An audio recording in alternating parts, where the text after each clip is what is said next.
പിളർന്നോരു പാറയേ.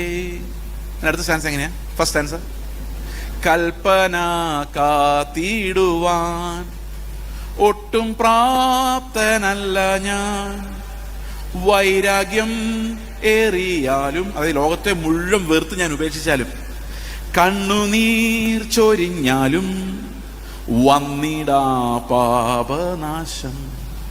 English പറയുന്ന could my tears for ever flow. ഞാൻ മരിക്കുന്ന അവസാന മൊമെന്റ് വരെ എൻ്റെ കണ്ണുനീരിങ്ങനെ ഒഴുകിക്കൊണ്ടിരുന്നാലും പാപം തീരുകയില്ല. നമ്മൾ പലപ്പോഴും ഇങ്ങനെ പാപം ചെയ്തു കരഞ്ഞു, പാപം ചെയ്തു കരഞ്ഞു, കരഞ്ഞപ്പോൾ കർത്താവ് ക്ഷമിച്ചു, പിന്നെയും പാപം ചെയ്തു, പിന്നെയും കരഞ്ഞപ്പോൾ പിന്നെയും ക്ഷമിച്ചു. ബൈബിളിൽ എവിടെയുള്ളത് മനുഷ്യന്റെ കണ്ണുനീരിന് പാപത്തെ കഴുകാൻ പറ്റുമെന്ന്? പറ്റില്ല. യേശുവിന്റെ രക്തത്തിനല്ലാതെ ലോകത്തിൽ ഒന്നിനും നമ്മുടെ പാപങ്ങളെ കഴുകാൻ പറ്റത്തില്ല. Our tears are not enough to cleanse our sins. അവിടെ പറയുന്ന കൽപ്പന കാത്തിടുവാൻ ഒട്ടും പ്രാപ്തനല്ല ഞാൻ, വൈരാഗ്യമേറിയാലും കണ്ണുനീർ ചൊരിഞ്ഞാലും വന്നിടാ പാപനാശം. എന്തുകൊണ്ട് അങ്ങനെ പറയുന്നറിയോ? യേശു കർത്താവ് അവസാനത്തെ കൽപ്പനയായിട്ട് പറഞ്ഞ, ഇന്ന് രാവിലെ പിള്ളേരോട് പറഞ്ഞ കാര്യമാണ്. അവിടെ പറയുന്നത്, ഞാൻ നിങ്ങളോട് കൽപ്പിച്ചതൊക്കെയും പ്രമാണിപ്പാൻ തക്കവണ്ണം ഉപദേശിച്ച് ശിഷ്യന്മാരാക്കിക്കൊള്ളുവിൻ. ഞാൻ നിങ്ങളോട് കൽപ്പിച്ചു. അതെന്തൊക്കെയായിരുന്നത്? കർത്താവ് എന്തൊക്കെയാ പറഞ്ഞേ ശിഷ്യന്മാരോട്? അതൊക്കെ ഒന്ന് കൽപ്പിച്ച് നോക്കാം. നമുക്ക് അങ്ങോട്ടും ഇങ്ങോട്ടൊന്ന് പറഞ്ഞു നോക്കാം. ഞാൻ നിങ്ങളോട് പറയാം, അനുസരിക്കുക. നിങ്ങൾ എന്നോടും പറയണേ. നിങ്ങൾ സ്വത്തെല്ലാം വിറ്റ് ദരിദ്രർക്ക് കൊടുത്തിട്ട് കർത്താവിനെ അനുകരിക്കണം. കർത്താവ് പറഞ്ഞ കാര്യമാണ്. റെഡി ഉള്ളവരൊന്ന് കൈവക്കി. അയ്യോ,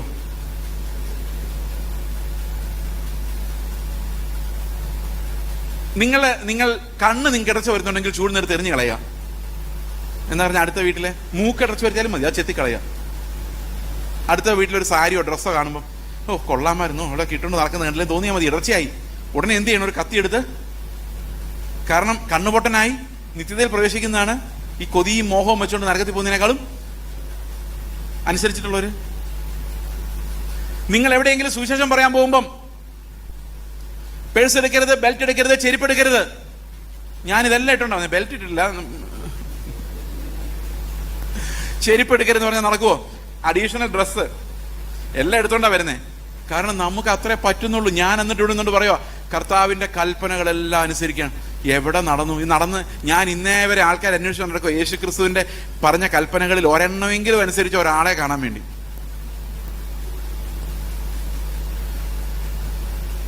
ഇവിടുന്ന് ഓരോ പ്രവാചകൻ പ്രവചിക്കുമ്പോൾ എനിക്കൊരു 5 വർഷം കൊണ്ട് ജീവിക്കണം എന്നാണ് തോന്നുന്നത്, എത്രയും വേഗം കർത്താവിൻ്റെ അടുത്ത് പോകണം എന്നാണ് തോന്നുന്നത്. ഇതാണ് ആത്മാവിന്റെ സെപ്പറേഷൻ എന്ന് പറയുന്നത്. We need to discern the spirits. അപ്പോൾ അതുകൊണ്ട് എന്താണ് അപകടം ഉണ്ടായെന്ന് വെച്ച് കഴിഞ്ഞാൽ, കർത്താവ് വരും എന്ന് ടെക്നിക്കലി പറയുന്ന ഒത്തിരി ആൾക്കാരുണ്ടെങ്കിലും ആ വരവൊരു റിയൽ പ്രതീക്ഷയായിട്ട് ഉള്ളിലുള്ള വളരെ കുറച്ച് ആൾക്കാരേ ഉള്ളൂ. വരും, വന്നാൽ കാണാം എന്ന രീതിയിൽ ഇരിക്കുന്നവരാണ് കൂടുതലും. എന്നാൽ ഞരക്കത്തോടു കൂടിയൊരു കാത്തിരിപ്പാണ് ഒരു കാലത്ത് കർത്താവിന് വേണ്ടി ഉണ്ടായിരുന്നത്. എപ്പോൾ വരുമെന്ന ആങ്സൈറ്റിയോട് കൂടിയുള്ളൊരു കാത്തിരിപ്പ്. ഏത് സമയത്തും കർത്താവിനെ വരവിന് വേണ്ടി നോക്കിയിരിക്കുന്ന ഒരു സമൂഹം ഉണ്ടായിരുന്നു. ആ സമൂഹം ഒത്തിരി പഴയ കാലത്തൊന്നും അല്ല ജീവിച്ചിരുന്നത്. ഒരു 30 വർഷം മുമ്പ്, അല്ലെങ്കിൽ 28 വർഷം 25 വർഷം മുമ്പ് നമ്മുടെ തെരുവുകളിലെല്ലാം സുവിശേഷ പ്രസംഗം നിത്യതയെക്കുറിച്ചുള്ളതായിരുന്നു. അന്ന് എല്ലാ ആൾക്കാരും ചോദിക്കുന്ന ഒരു ചോദ്യമായിരുന്നു, നീ മരിച്ചാൽ നിന്റെ നിത്യത എവിടെ? ആ ചോദ്യം അന്തരീക്ഷത്തിൽ നിൽക്കുന്ന കാലഘട്ടത്തിലാണ് ഞാൻ രക്ഷയുടെ അനുഭവത്തിൽ വരുന്നത്. ഇന്ന് ഒക്ടോബറിൽ നടക്കാൻ പോകുന്ന വാഗ്ദത്വം, അടുത്ത വർഷം നടക്കാൻ പോകുന്ന വാഗ്ദത്വം പറയുമ്പം പുറകിൽ കൂടെ ചെന്ന ഒരാൾ ചോദ്യം ചോദിക്കണം, ഇന്ന് രാത്രി നിന്റെ ആത്മാവ്, നിന്റെ പ്രാണനെ ഞാൻ ചോദിച്ചാൽ ഇതൊക്കെ എന്താകും എന്ന് ചോദിക്കാൻ ആരുമില്ല. അതുകൊണ്ട് നമ്മൾ ഏത് സമയത്തും കർത്താവിൻ്റെ വരവിന് വേണ്ടി നോക്കിയിരിക്കുന്ന, അല്ലെങ്കിൽ കർത്താവ് നമ്മളെ വിളിക്കുമ്പോൾ പോകാൻ കാത്തിരിക്കുന്ന ഒരു കൂട്ടമായിരിക്കേണ്ടത് ആവശ്യമാണ് നമ്മുടെ വിക്ടറിക്ക് വേണ്ടി. പിന്നെ ഇന്നത്തെ ഈ തീമെന്ന് പറയുന്നത് നിത്യത ഉയരത്തിലേക്ക് നോക്കുക എന്ന് പറഞ്ഞാൽ വെറുതെ നോക്കുകയല്ല, അങ്ങനെ നോക്കി ജീവിക്കുക എന്നുള്ള ഒരു കാര്യമാണ് നമ്മുടെ തീമായിട്ടുള്ളത്. അതിനകത്ത് വലിയൊരു വ്യത്യാസമുണ്ട്. നമ്മൾ എന്തിനാണ് ഉയരത്തിലേക്ക് നോക്കി ജീവിക്കുന്നതെന്ന് കൊളോസി ലേഖനം 2:20 മുതൽ 3:3 വരെ വായിക്കുമ്പോൾ നമുക്ക് മനസ്സിലാവും. രാവിലെ ഞാൻ പിള്ളേരോട് സംസാരിച്ചുകൊണ്ടിരുന്നപ്പോൾ അതാണ് പറഞ്ഞത്, എങ്ങനെയാണ് പാപത്തിൽ നിന്ന് രക്ഷപ്പെടാൻ സാധിക്കുന്നത്? അത് ഉയരത്തിലോട്ട് നോക്കിയാൽ മാത്രമേ രക്ഷപ്പെടാൻ പറ്റുള്ളൂ. ജഡമോഹങ്ങൾ എങ്ങനെയാണ് ഒതുക്കാൻ പറ്റുന്നത്? അത് ഉയരത്തിലേക്ക് നോക്കിയാൽ മാത്രമേ സാധിക്കുള്ളൂ. ക്രിസ്ത്യാനിറ്റിയുടെ ഏറ്റവും വലിയ പവർ എന്ന് പറയുന്നത് നിത്യതയെക്കുറിച്ചുള്ള ഉറപ്പാണ്. നിത്യതയെക്കുറിച്ച് ഉറപ്പ് പോയാൽ ക്രിസ്ത്യാനിറ്റി ഒരു പവറില്ലാത്തൊരു കാര്യമാണ്. ഞാനിത് പറയാൻ കാരണം ഒത്തിരി വേദനയോടെയാണ് പലപ്പോഴും പല സ്റ്റേജുകളിലും പോകുന്നതും സഭകളിൽ കൂടുന്നതും ഒക്കെ. കാരണം നിത്യത പോയിട്ട് ക്രിസ്തുവിനെ പോലും പരാമർശിക്കാത്ത സഭകൾ ഇഷ്ടം പോലെ നമ്മുടെ ഇടയിലുണ്ട്. അവരറിയുന്നില്ല ഞങ്ങൾ ക്രിസ്തുവിനെ കുറിച്ച് പരാമർശിക്കുന്നില്ല എന്ന്. ഞായറാഴ്ചകളിൽ വന്നാൽ 2 പാട്ട് പാടി സങ്കീർത്തനം വായിച്ച് സാക്ഷ്യം പറഞ്ഞു. നമ്മുടെ സാക്ഷ്യം അറിയാമല്ലോ എങ്ങനെ. കഴിഞ്ഞ ആഴ്ച കർത്താവ് നടത്തി, അടുത്ത ആഴ്ച അത് ഭയങ്കര സ്പീഡിലാണ് പറയുന്നത്. കഴിഞ്ഞ ആഴ്ച കർത്താവ് വിശ്വസനായിരുന്നു, അടുത്ത ആഴ്ച കർത്താവ് വിശ്വസനായിരിക്കുന്നത് 1 സെക്കൻഡ് കൊണ്ട് തീരും. പിന്നെ ഏതെങ്കിലും ഒരു ഗസ്റ്റ് പാസ്റ്ററെ വിളിച്ചിട്ടുണ്ടാവും. അവർക്ക് ഏറ്റവും നല്ല പ്രസംഗം അവരുണ്ടാക്കി വെച്ചത് വളരെ കഷ്ടപ്പെട്ട് നെഹമ്യാവിൻ്റെ പുസ്തകത്തിൽ നിന്നോ അല്ലെങ്കിൽ രാജാക്കന്മാരുടെ പുസ്തകത്തിൽ നിന്നൊക്കെ ഞെട്ടിപ്പിക്കുന്ന ഒരു പ്രസംഗം പ്രസംഗിച്ച് കഴിയുമ്പം നമുക്ക് സമാധാനമായി. നല്ല ആരാധന, നല്ല വചനം. പക്ഷേ യേശുക്രിസ്തു എന്നൊരു വാക്ക് പറഞ്ഞിട്ടില്ല. അത് ആരും ശ്രദ്ധിക്കുന്നില്ല. യേശുക്രിസ്തു എന്ന വാക്ക് ഉച്ചരിക്കാത്ത എത്രയോ ഞായറാഴ്ചകൾ അതിങ്ങനെ കടന്നു പോയിക്കൊണ്ടിരിക്കുകയാണ്. മെസ്സേജുകളിലൊന്നും ക്രിസ്തു വരാത്ത. ഇനി ആരാധനയ്ക്ക് എഴുന്നേൽക്കുമ്പോഴും പറയുന്നത് എന്താ? കഴിഞ്ഞ ആഴ്ച വട്ടക്കാലം അത്ഭുതകരമായി നടത്തിയ ദൈവത്തെ സ്തോത്രം ചെയ്യാം. ഈ ഒരു വർഷക്കാലം മുഴുവൻ നമ്മളെ നടത്തി നടുവൊടിഞ്ഞു. പക്ഷെ ശരിക്കും 2000 വർഷങ്ങൾക്ക് മുമ്പ് കർത്താവ് നമുക്ക് വേണ്ടി കാൽവരി ക്രൂശിൽ മരിച്ച കാര്യം ആരും ആരാധനയുടെ പറയാറില്ല. ഞാൻ ഒത്തിരി നാളായിട്ട് ശ്രദ്ധിക്കുന്നുണ്ട്. ഞങ്ങൾക്ക് പകരം നീ കാൽവരി ക്രൂശിൽ ഞങ്ങളുടെ ശാപമരണമേറ്റ് മരിച്ച് ഞങ്ങൾ വീണ്ടെടുപ്പ് തന്നതിനായിട്ട് സ്തോത്രമെന്ന് ഒരു ആരാധന യോഗത്തിൽ കേട്ടിട്ട് ഒത്തിരി നാളായി. അവിടെ കേൾക്കുന്നില്ല നമുക്കിതെല്ലാം തന്നത് ദൈവമല്ലേ. എന്തോ ഈ നശിച്ചു പോകുന്ന ലോകത്തെ ചെറിയ ഡിപ്പോസിറ്റുകളുടെ കാര്യമാണ് പറയുന്നത്. നിങ്ങളൊന്നും ഇല്ലാത്തവരായിരുന്നു, ദൈവം നമ്മളെ ഭയങ്കരമായിട്ട് അനുഗ്രഹിച്ചു. ഇതൊക്കെ സക്സസ്ഫുൾ ആൾക്കാരുടെ തിയോളജിയാണ്. പാവപ്പെട്ടവനെന്ന് പറയാൻ പറ്റില്ല. എങ്ങനെയോ രക്ഷപ്പെട്ടു പോകുന്ന ആൾക്കാർ പറയുന്നതാണ് ദൈവം നടത്തിയതാണ്. അപ്പോൾ ഈ ദാരിദ്ര്യത്തിൽ ജീവിക്കുന്ന ആൾക്കാർ അപ്പോഴും ആകാശത്തേക്ക് നോക്കിയിരിക്കുക, ഞങ്ങൾ എന്തോ നടത്താത്തത്, ഞങ്ങൾക്ക് കർത്താവില്ല. പറയും നിങ്ങളുടെ വിശ്വാസത്തിൻ്റെ കുഴപ്പമാണ്. ഒന്നാമത് ദാരിദ്ര്യം, അതിൻ്റെ കൂടെ അവിശ്വാസം എന്നുള്ള ബ്രാൻഡും ഇതും കൂടെ ആയി കഴിയുമ്പോഴേക്കും വിശ്വാസിയുടെ നടു ഒടിയുന്ന അവസ്ഥയിലാണ് ഇന്നത്തെ സ്ഥിതി. നിങ്ങളൊന്ന് ശ്രദ്ധിച്ച് നോക്ക്.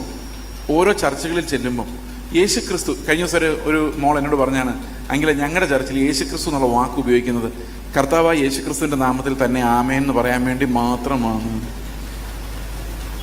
സത്യം പറയാതെ കേട്ടപ്പോൾ എൻ്റെ ഉള്ളിലൊരു തേങ്ങല ഉണ്ടായത്. Where is Christ bride? കർത്താവിൻ്റെ മണവാട്ടി എവിടെയാണ്? മണവാളിന് വേണ്ടി കാത്തിരിക്കുന്ന മണവാട്ടി എവിടെയാണ്? 30 വർഷങ്ങൾക്ക് മുമ്പ് ഞാൻ രക്ഷിക്കപ്പെടുന്ന സമയത്ത് ഞാൻ പണ്ട് ഇവിടെ വന്നപ്പോൾ പറഞ്ഞാണ് ഈ കാര്യം. നിങ്ങൾ മറന്നുപോയി, ഞാൻ മറന്നിട്ടില്ലേ. 30 വർഷങ്ങൾക്ക് മുമ്പ് ഞാൻ രക്ഷിക്കപ്പെടുന്ന സമയത്ത് ഇറങ്ങുന്ന എല്ലാ പാട്ടുകളും പ്രത്യാശാഗാനങ്ങളായിരുന്നു. രാജാതിരാജൻ മഹിമയോടെ വാനമേഘത്തിൽ എഴുന്നള്ളാറായി, സ്വർഗ്ഗനാട്ടിലൻ പ്രിയം തീർത്തിലും സ്വന്തം വീട്ടിൽ ചേർന്നിടുവാൻ അക്കരയ്ക്ക് യാത്ര ചെയ്യാൻ പിള്ളേർ ഇങ്ങനെ റോഡിൽ കൂടെ പാടിക്കൊണ്ടിരുന്നത്. ചുമ്മാ 8 പൊട്ടും തിരിയാത്ത 2-3 വയസ്സുള്ള പിള്ളേർ അക്കരയ്ക്ക് യാത്ര ചെയ്യാൻ സിയോൻ സഞ്ചാരി എന്ന് പറഞ്ഞ് നടക്കുന്ന ഓർമ്മയുണ്ടോ കാലം?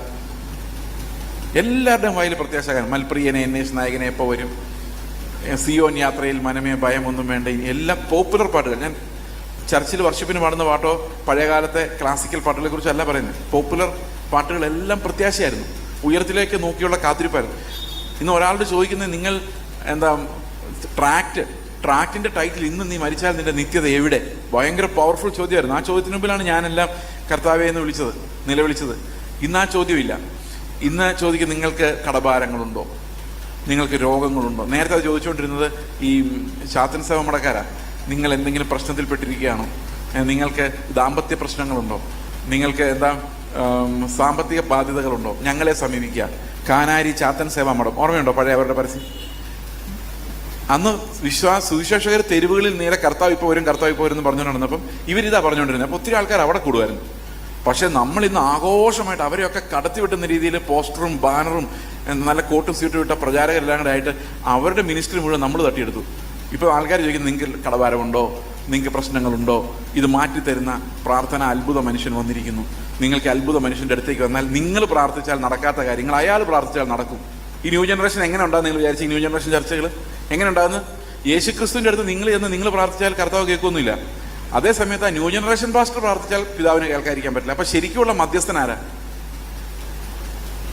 നിങ്ങൾ പോയി യേശുക്രിസ്തുവിൻ്റെ നാമത്തിൽ തരണേ എന്ന് പറഞ്ഞിട്ടൊന്നും പിതാവ് മൈൻഡ് ചെയ്യുന്നില്ല. പക്ഷെ ആ മനുഷ്യനടുത്ത് പോയി ഞങ്ങൾക്ക് വേണ്ടി പ്രാർത്ഥിക്കണമെന്ന് പറഞ്ഞ് പുള്ളി ഒന്ന് കൈവീശുമ്പോഴേക്കും പിതാവ് കേൾക്കുന്നുണ്ട്. അപ്പം നിങ്ങളുടെ ശരിക്കും വർക്ക് ചെയ്യുന്ന മധ്യസ്ഥൻ ആരാ? സ്വസ്ഥമായിട്ടൊന്ന് ആലോചിച്ചാൽ മതി. കാത്തലിക് ചർച്ച് പോലെ ആയിക്കൊണ്ടിരിക്കുക നമ്മൾ. അവിടെ മരിച്ചുപോയ വിശുദ്ധന്മാരുടെ മധ്യസ്ഥ. കാരണം കർത്താവിൻ്റെ അടുത്ത് ഡയറക്റ്റ് ചെല്ലാൻ പേടിയാണ്. അതുകൊണ്ട് മധ്യസ്ഥന്മാർ എടുത്ത് നിന്നിട്ട് പറയും, അന്തോണിസ് പുണ്യാള എൻ്റെ പേന കാണാതെ പോയി, എൻ്റെ വാച്ച് കാണാതെ പോയി, എടുത്തു തരണേ. അന്തോണിസ് പുണ്യാളൻ കാണാതെ പോകുന്ന സാധനങ്ങൾ എടുത്തു തരുന്ന പുണ്യാളനെ. അത് നിങ്ങൾക്കറിയാം. അത് അങ്ങനെ ഓരോ പുണ്യാളന്മാർക്ക് ഓരോ ടാർഗറ്റ് ഉണ്ട്. അതായത് അസാധ്യ കാര്യങ്ങളുടെ മധ്യസ്ഥൻ, അല്ലെങ്കിൽ സാമ്പത്തിക കാര്യങ്ങളെ സഹായിക്കുന്ന പുണ്യാളൻ, പിന്നെ പാമ്പ് കടിയിൽ നിന്ന് രക്ഷിക്കുന്ന പുണ്യം, ഇങ്ങനെ പലതരം പുണ്യാളന്മാരുണ്ട്. അന്നത്തെ പ്രശ്നങ്ങൾ അതൊക്കെയായിരുന്നു. ഇന്നും പാസ്റ്റർമാരെങ്ങനെ, കാല് നീട്ടുന്ന പാസ്റ്റർ, ശാപം മുറിക്കുന്ന പാസ്റ്റർ, ഇങ്ങനെ ഓരോന്നിനും സ്പെഷ്യലിസ്റ്റുകൾ. ഇവര് ദൈവത്തിനും മനുഷ്യരുടെയും ഇടയിൽ മധ്യസ്ഥത പോലെ ശുശ്രൂഷിക്കുന്നത്. നമുക്ക് അവരില്ലെങ്കിൽ ഒരു ആശ്വാസമില്ല. അവർ പ്രാർത്ഥിക്കുമ്പോൾ ഇത് നടന്നു എന്നൊരു വിശ്വാസം നമുക്ക് അവരുടെ പ്രാർത്ഥനയിലും മധ്യസ്ഥതയിലാണ് നമ്മുടെ വിശ്വാസം. What is the difference? എന്താണ് കാത്തലിക്സ് നമ്മൾ തമ്മിലുള്ള വ്യത്യാസം?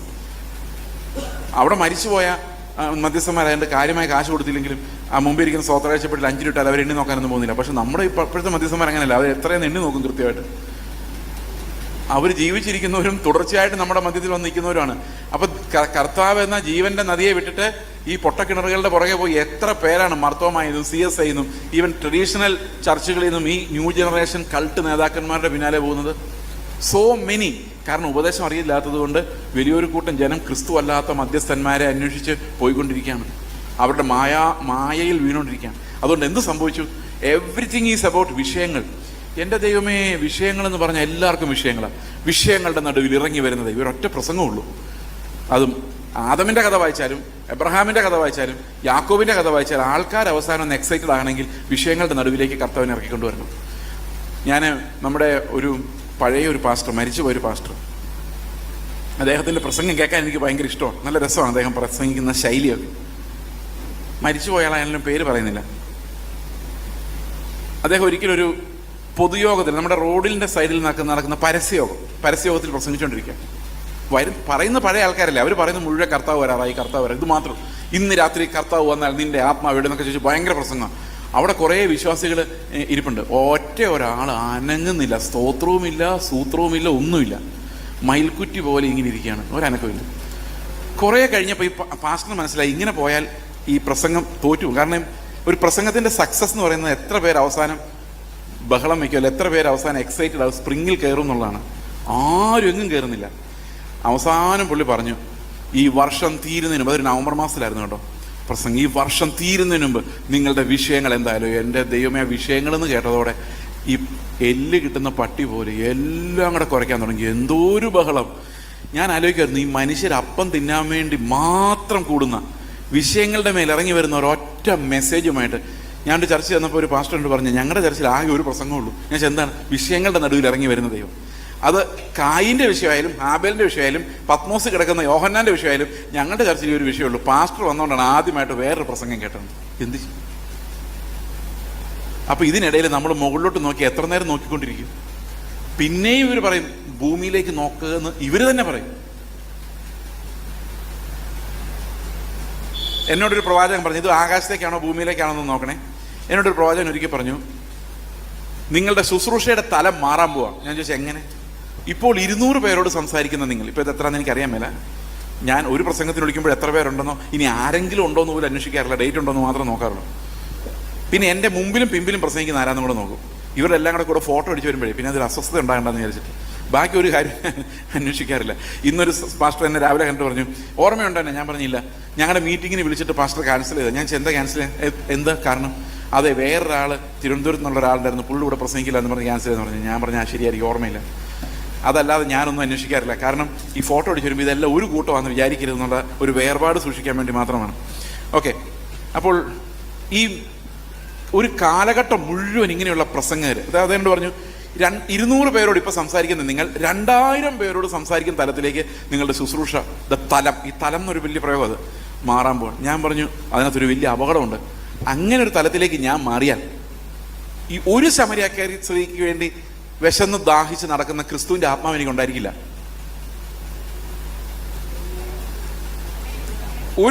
ഒരു ഷണ്ണന് വേണ്ടി, അത് ആണും പെണ്ണും അല്ലാത്ത ഒരാൾ, നമ്മളൊക്കെ അവരെ കാണുമ്പോഴേ 10 മൈൽ ദൂരം നടക്കുക, ആ ഒരാൾക്ക് വേണ്ടി ഒരു ഫുൾ ടൈം ഈവാഞ്ചലിസ്റ്റിനെ മരുഭൂമിയിൽ വിട്ട് അവനെ പറത്തിക്കൊണ്ട് പോയ ദൈവത്തിൻ്റെ കരുതൽ, ആ ഒരു ആത്മാവ് എനിക്ക് നഷ്ടപ്പെടും. കാരണം താഴേക്ക് നോക്കുമ്പം നമ്മൾ മനുഷ്യരെ നോക്കുന്നു, മുകളിലോട്ട് നോക്കുമ്പോഴാണ് ഈ വേലയ്ക്ക് വിളിച്ച കർത്താവിനെ നോക്കാൻ പറ്റുള്ളൂ. ഇപ്പം നമ്മുടെ ഇടയിൽ വളർന്നു വരുന്നൊരു കൾച്ചർ ഓഫ് സക്സസ്.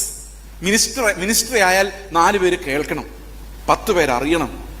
എന്താണ് നിർബന്ധം? നമുക്ക് കണക്ക് കൊടുക്കാൻ ഉയരത്തിലെ കർത്താവ് അല്ലാതെ വേറെ ആരുമില്ല. അപ്പോൾ ഈ ഉയരത്തിലേക്ക് നോക്കുക എന്ന് പറഞ്ഞാൽ എൻ്റെ അർത്ഥം എന്താണ്? ഇന്നത് എങ്ങനെയാണ് നഷ്ടപ്പെട്ടു പോയെന്ന് വെച്ച് കഴിഞ്ഞാൽ പ്രധാനമായിട്ടും നമ്മൾ ഉപജീവന ചിന്തകൾ കൊണ്ടാണ് ഈ പ്രത്യാശ നഷ്ടപ്പെടുന്നത്. കർത്താവ് പറഞ്ഞിട്ടുണ്ട്, വലിയ വ്യഭിചാരം ചെയ്തും അതൊക്കെ ചെയ്യുന്നവരെ കാണുമായിരിക്കും. പക്ഷെ അതുകൊണ്ടൊന്നും അല്ല ഈ ഒരു സഭയുടെ വിശ്വാസം പോകുന്നത്. വിശ്വാസം പോകുന്നത് ഉപജീവന ചിന്തകൾ, അതിഭക്ഷണം, ഉപജീവന ചിന്തകൾ കുഞ്ഞു കുഞ്ഞു കുറുക്കന്മാരാ. കാരണം കർത്താവ് പ്രത്യേകിച്ച് പറഞ്ഞിരുന്നു എന്ത് തിന്നും എന്ത് കൊടുക്കുമെന്ന്. ആകുലപ്പെടരുത്. ആകുലപ്പെട്ടാൽ എന്ത് സംഭവിക്കുന്ന കർത്താവ് പറഞ്ഞത്? ആകുലപ്പെട്ടാൽ നിങ്ങൾ മാമോനെ സേവിക്കുന്ന പറഞ്ഞത്. അങ്ങനെ എഴുതിയിരിക്കുന്നത്. നമുക്കൊന്ന് വായിച്ചു നോക്കാം അങ്ങനെ തന്നെയാണെന്ന്. മത്തായിയുടെ സുവിശേഷം 6-ാം അധ്യായത്തിലെ മത്തായിയുടെ സുവിശേഷം 6-ാം അധ്യായത്തിൽ 24-ാം വാക്യം. 2 യജമാനന്മാരെ സേവിക്കുവാൻ ആർക്കും കഴിയുകയില്ല. അങ്ങനെ ചെയ്താൽ ഒരുത്തനെ പകച്ച് മറ്റവനെ സ്നേഹിക്കും, അല്ലെങ്കിൽ ഒരുത്തനോട് പറ്റിച്ചേർന്ന് മറ്റവനെ നിരസിക്കും. നിങ്ങൾക്ക് ദൈവത്തെയും മാമോനെയും സേവിപ്പാൻ കഴിയുകയില്ല. അതുകൊണ്ട് ഞാൻ നിങ്ങളോട് പറയുന്നത്, ഏതുകൊണ്ട്? ഈ 2 പേരെ ഒന്നിച്ച് സേവിക്കാൻ സാധിക്കുകയില്ല എന്നുള്ളത് കൊണ്ട് ഞാൻ നിങ്ങളോട് പറയുന്നത്, എന്തു തിന്നുമെന്നും എന്തു കുടിക്കുമെന്നും നിങ്ങളുടെ ജീവനായിക്കൊണ്ടും എന്തൊടുക്കുമെന്ന് ശരീരത്തിനായിക്കൊണ്ടും വിചാരപ്പെടരുത്. വിചാരപ്പെട്ടാൽ എന്ത് സംഭവിക്കും? മാമോനെ വിളിക്കും. മാമോനെ ദൈവത്തെ ഒരുപോലെ സേവിക്കാൻ സാധിക്കില്ല. അത് സാധിക്കില്ലാത്തതുകൊണ്ട് ഞാൻ നിങ്ങളുടെ മുന്നറിയിപ്പ് പറയുകയാണ്. ഓരോരുത്തരും മാമോനെ വിളിക്കാൻ നിർബന്ധിക്കുന്നത് അവരവരുടെ ഉപജീവന ചിന്തകളാണ്. അപ്പൊ ഉപജീവന ചിന്തകൾ എന്ന് പറഞ്ഞാൽ എങ്ങനെ ജീവിക്കുക, എൻ്റെ പിള്ളേരുടെ ഗതി എന്താകും, അവർ നാളെ എങ്ങനെ സെറ്റിലാവും, ഞാൻ പെട്ടെന്ന് മരിച്ചു പോയാൽ എന്ത് സംഭവിക്കും. ഒരു ശുശ്രൂഷകന്റെ ആങ്സൈറ്റിയാണ്. ഒരു 40-45 വയസ്സാകുമ്പോൾ പിള്ളേരുടെ കല്യാണം നടന്നിട്ടില്ല, എഡ്യൂക്കേഷൻ എങ്ങോട്ട് പോകും, അവരെങ്ങനെ സെറ്റിലാവും, ഒന്നും സമ്പാദിച്ചിട്ടില്ല. അപ്പോൾ ആ ഉയരത്തിലേക്ക് കർത്താവിനെ നോക്കാനുള്ള വിഷൻ അങ്ങ് പോയി കഴിഞ്ഞാൽ പിന്നെ ഉപ്പ് കാരമില്ലാതെ പോയതുപോലെയാണ്. പിന്നെ ആകെ പ്രസംഗം എന്തായിരിക്കും അറിയോ? വിഷയങ്ങളുടെ നടുവിൽ ഇറങ്ങി വരുന്ന ദൈവം. പിന്നെ നമ്മളെല്ലാം അന്വേഷിക്കുന്ന ഒരു നല്ല സഭ കിട്ടുവാണെങ്കിൽ കുറച്ച് പൈസ ഉണ്ടാക്കി പിള്ളേരുടെ കാര്യം ഒന്ന് സെറ്റിൽ ചെയ്യിപ്പിക്കായിരുന്നു. We are looking down so many times. ഇത് സ്ഥിരമായി സംഭവിക്കുന്ന ഒരു കാര്യമാണ്. അപ്പോൾ ഉയരത്തിലേക്ക് നോക്കുക എന്ന് പറയുന്നത് നമുക്ക് വേറെ എങ്ങോട്ടും നോക്കാനില്ലാത്ത ഒരു സാഹചര്യത്തിൽ എളുപ്പമാണ്. പക്ഷെ നമുക്കിന്ന് നോക്കാൻ ഒത്തിരി സാഹചര്യങ്ങളുണ്ട്. നിങ്ങളെ ഏറ്റെടുത്ത് പ്രാർത്ഥിച്ചിരിക്കുന്ന വിടുതലിന്റെ വിഷയങ്ങളൊക്കെ ആലോചിച്ച് നോക്കിയേ. അതിൻ്റെ അടിയിൽ ഇങ്ങനൊരു ചോദ്യം ചോദിച്ചു, ഇന്ന് എൻ്റെ പ്രാണനെ കർത്താവ് ചോദിച്ചാൽ ഈ വാഗ്ദത്തങ്ങളുടെ ഗതിയല്ല എന്താവും? പേടിച്ചു അല്ലേ? ഞാനൊരു ചർച്ച ചെന്നപ്പം അവര് ബാൽക്കണി പണിയാൻ വേണ്ടി പ്രാർത്ഥിച്ചുകൊണ്ടിരിക്കും. അപ്പൊ ഞാൻ പറഞ്ഞു, അത്ര വലിയ ആൾക്കൂട്ടൊന്നും ഇല്ല, കുറച്ച് ആൾക്കാരെ ഉള്ളല്ലോ എന്ന് പറഞ്ഞ് പറയാം, വാഗ്ദത്തം ഉണ്ട്. ഞാൻ പറഞ്ഞു, ഏത് വാഗ്ദത്തം? കഴിഞ്ഞ ആഴ്ച പ്രവാചകൻ വന്ന് വാഗ്ദത്തം ചെയ്തു. പ്രവാചകൻ എന്താ കുഴപ്പം? പറഞ്ഞിട്ട് പോയി. ഇനി ഇവർ ഈ ബാൽക്കണി പണിയാൻ കാശ് എവിടെ നിന്ന് വരും? ഇനി അവർ ആ ചർച്ചോടെ കടക്കാരാവാൻ പോവാ. അപ്പൊ ദൈവം പള്ളി പണിയാൻ പറഞ്ഞു, പക്ഷെ കാശ് കൊടുക്കില്ല അത്ര, അത് നമ്മൾ തെണ്ടി മേടിച്ചോണം. അതെന്താ കർത്താവ് അങ്ങനെ ചെയ്യുന്നു? ഇപ്പൊ കർത്താവ് പണിയാൻ പറയുകയാണെങ്കിൽ കർത്താവ് എന്തും കൊടുക്കും അല്ലേ? കർത്താവ് അങ്ങനെയല്ലേ? കർത്താവ് എന്തെങ്കിലും ചെയ്യാൻ പറഞ്ഞാൽ അതിന് റിസോഴ്സ് കൊടുക്കാതിരിക്കുമോ? അപ്പോൾ എന്തുകൊണ്ടാണ് ഇന്ന് ഇത്രയും ഇത് മലിനമാകുന്നതെന്ന് ചോദിച്ചു കഴിഞ്ഞാൽ അതിന്റെ കാരണം ഏദൻ തോട്ടത്തിൽ കിടന്ന സർപ്പം നമ്മുടെ ഇടയിൽ ചുറ്റി തിരിയുന്നുണ്ടെന്നുള്ളതാണ് അതിന്റെ യഥാർത്ഥ കാരണം. നമ്മൾ വിചാരിച്ചിരിക്കുന്ന സാത്താനാണ് നമ്മുടെ ഏറ്റവും വലിയ എതിരാളി. സാത്താനെ ബത്സിച്ച് കഴിഞ്ഞാൽ എല്ലാം ശരിയാവുന്ന. ഈ എത്ര നാളായിട്ട് നമ്മുടെ പാസ്റ്റർമാർ ഡൽഹിയിൽ തൊട്ട് ഇങ്ങ് വരെയുള്ള എല്ലാ അന്ധകാര ശക്തിയെയും ദേശാധിപ ശക്തിയെയും ശാസിച്ചിട്ടും ഒരു പ്രയോജനവും ഇല്ല.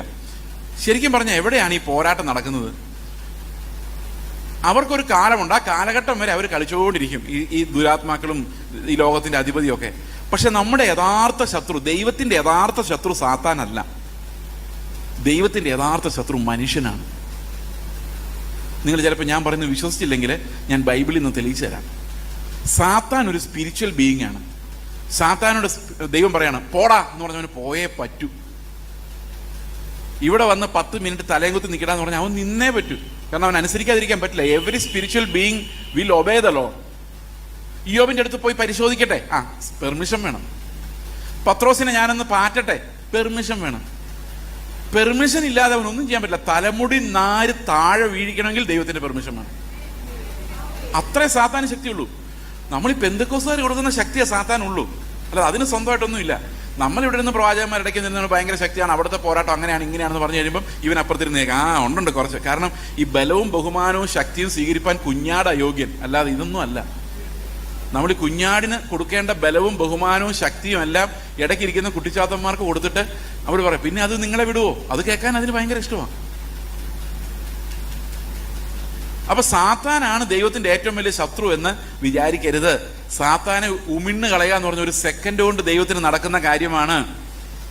സാത്താനെ എന്ത് വേണമെങ്കിലും ദൈവത്തിന് ചെയ്യാനുള്ള അധികാരമുണ്ട്, ഏത് സമയത്ത് അത് ചെയ്യാനും പറ്റും. പക്ഷേ സാത്താൻ അതിനിടയിൽ ഒരു കുരുക്കൊപ്പിച്ച് വെച്ചിരിക്കുന്നത് ഈ മനുഷ്യനിലൂടെയാണ്.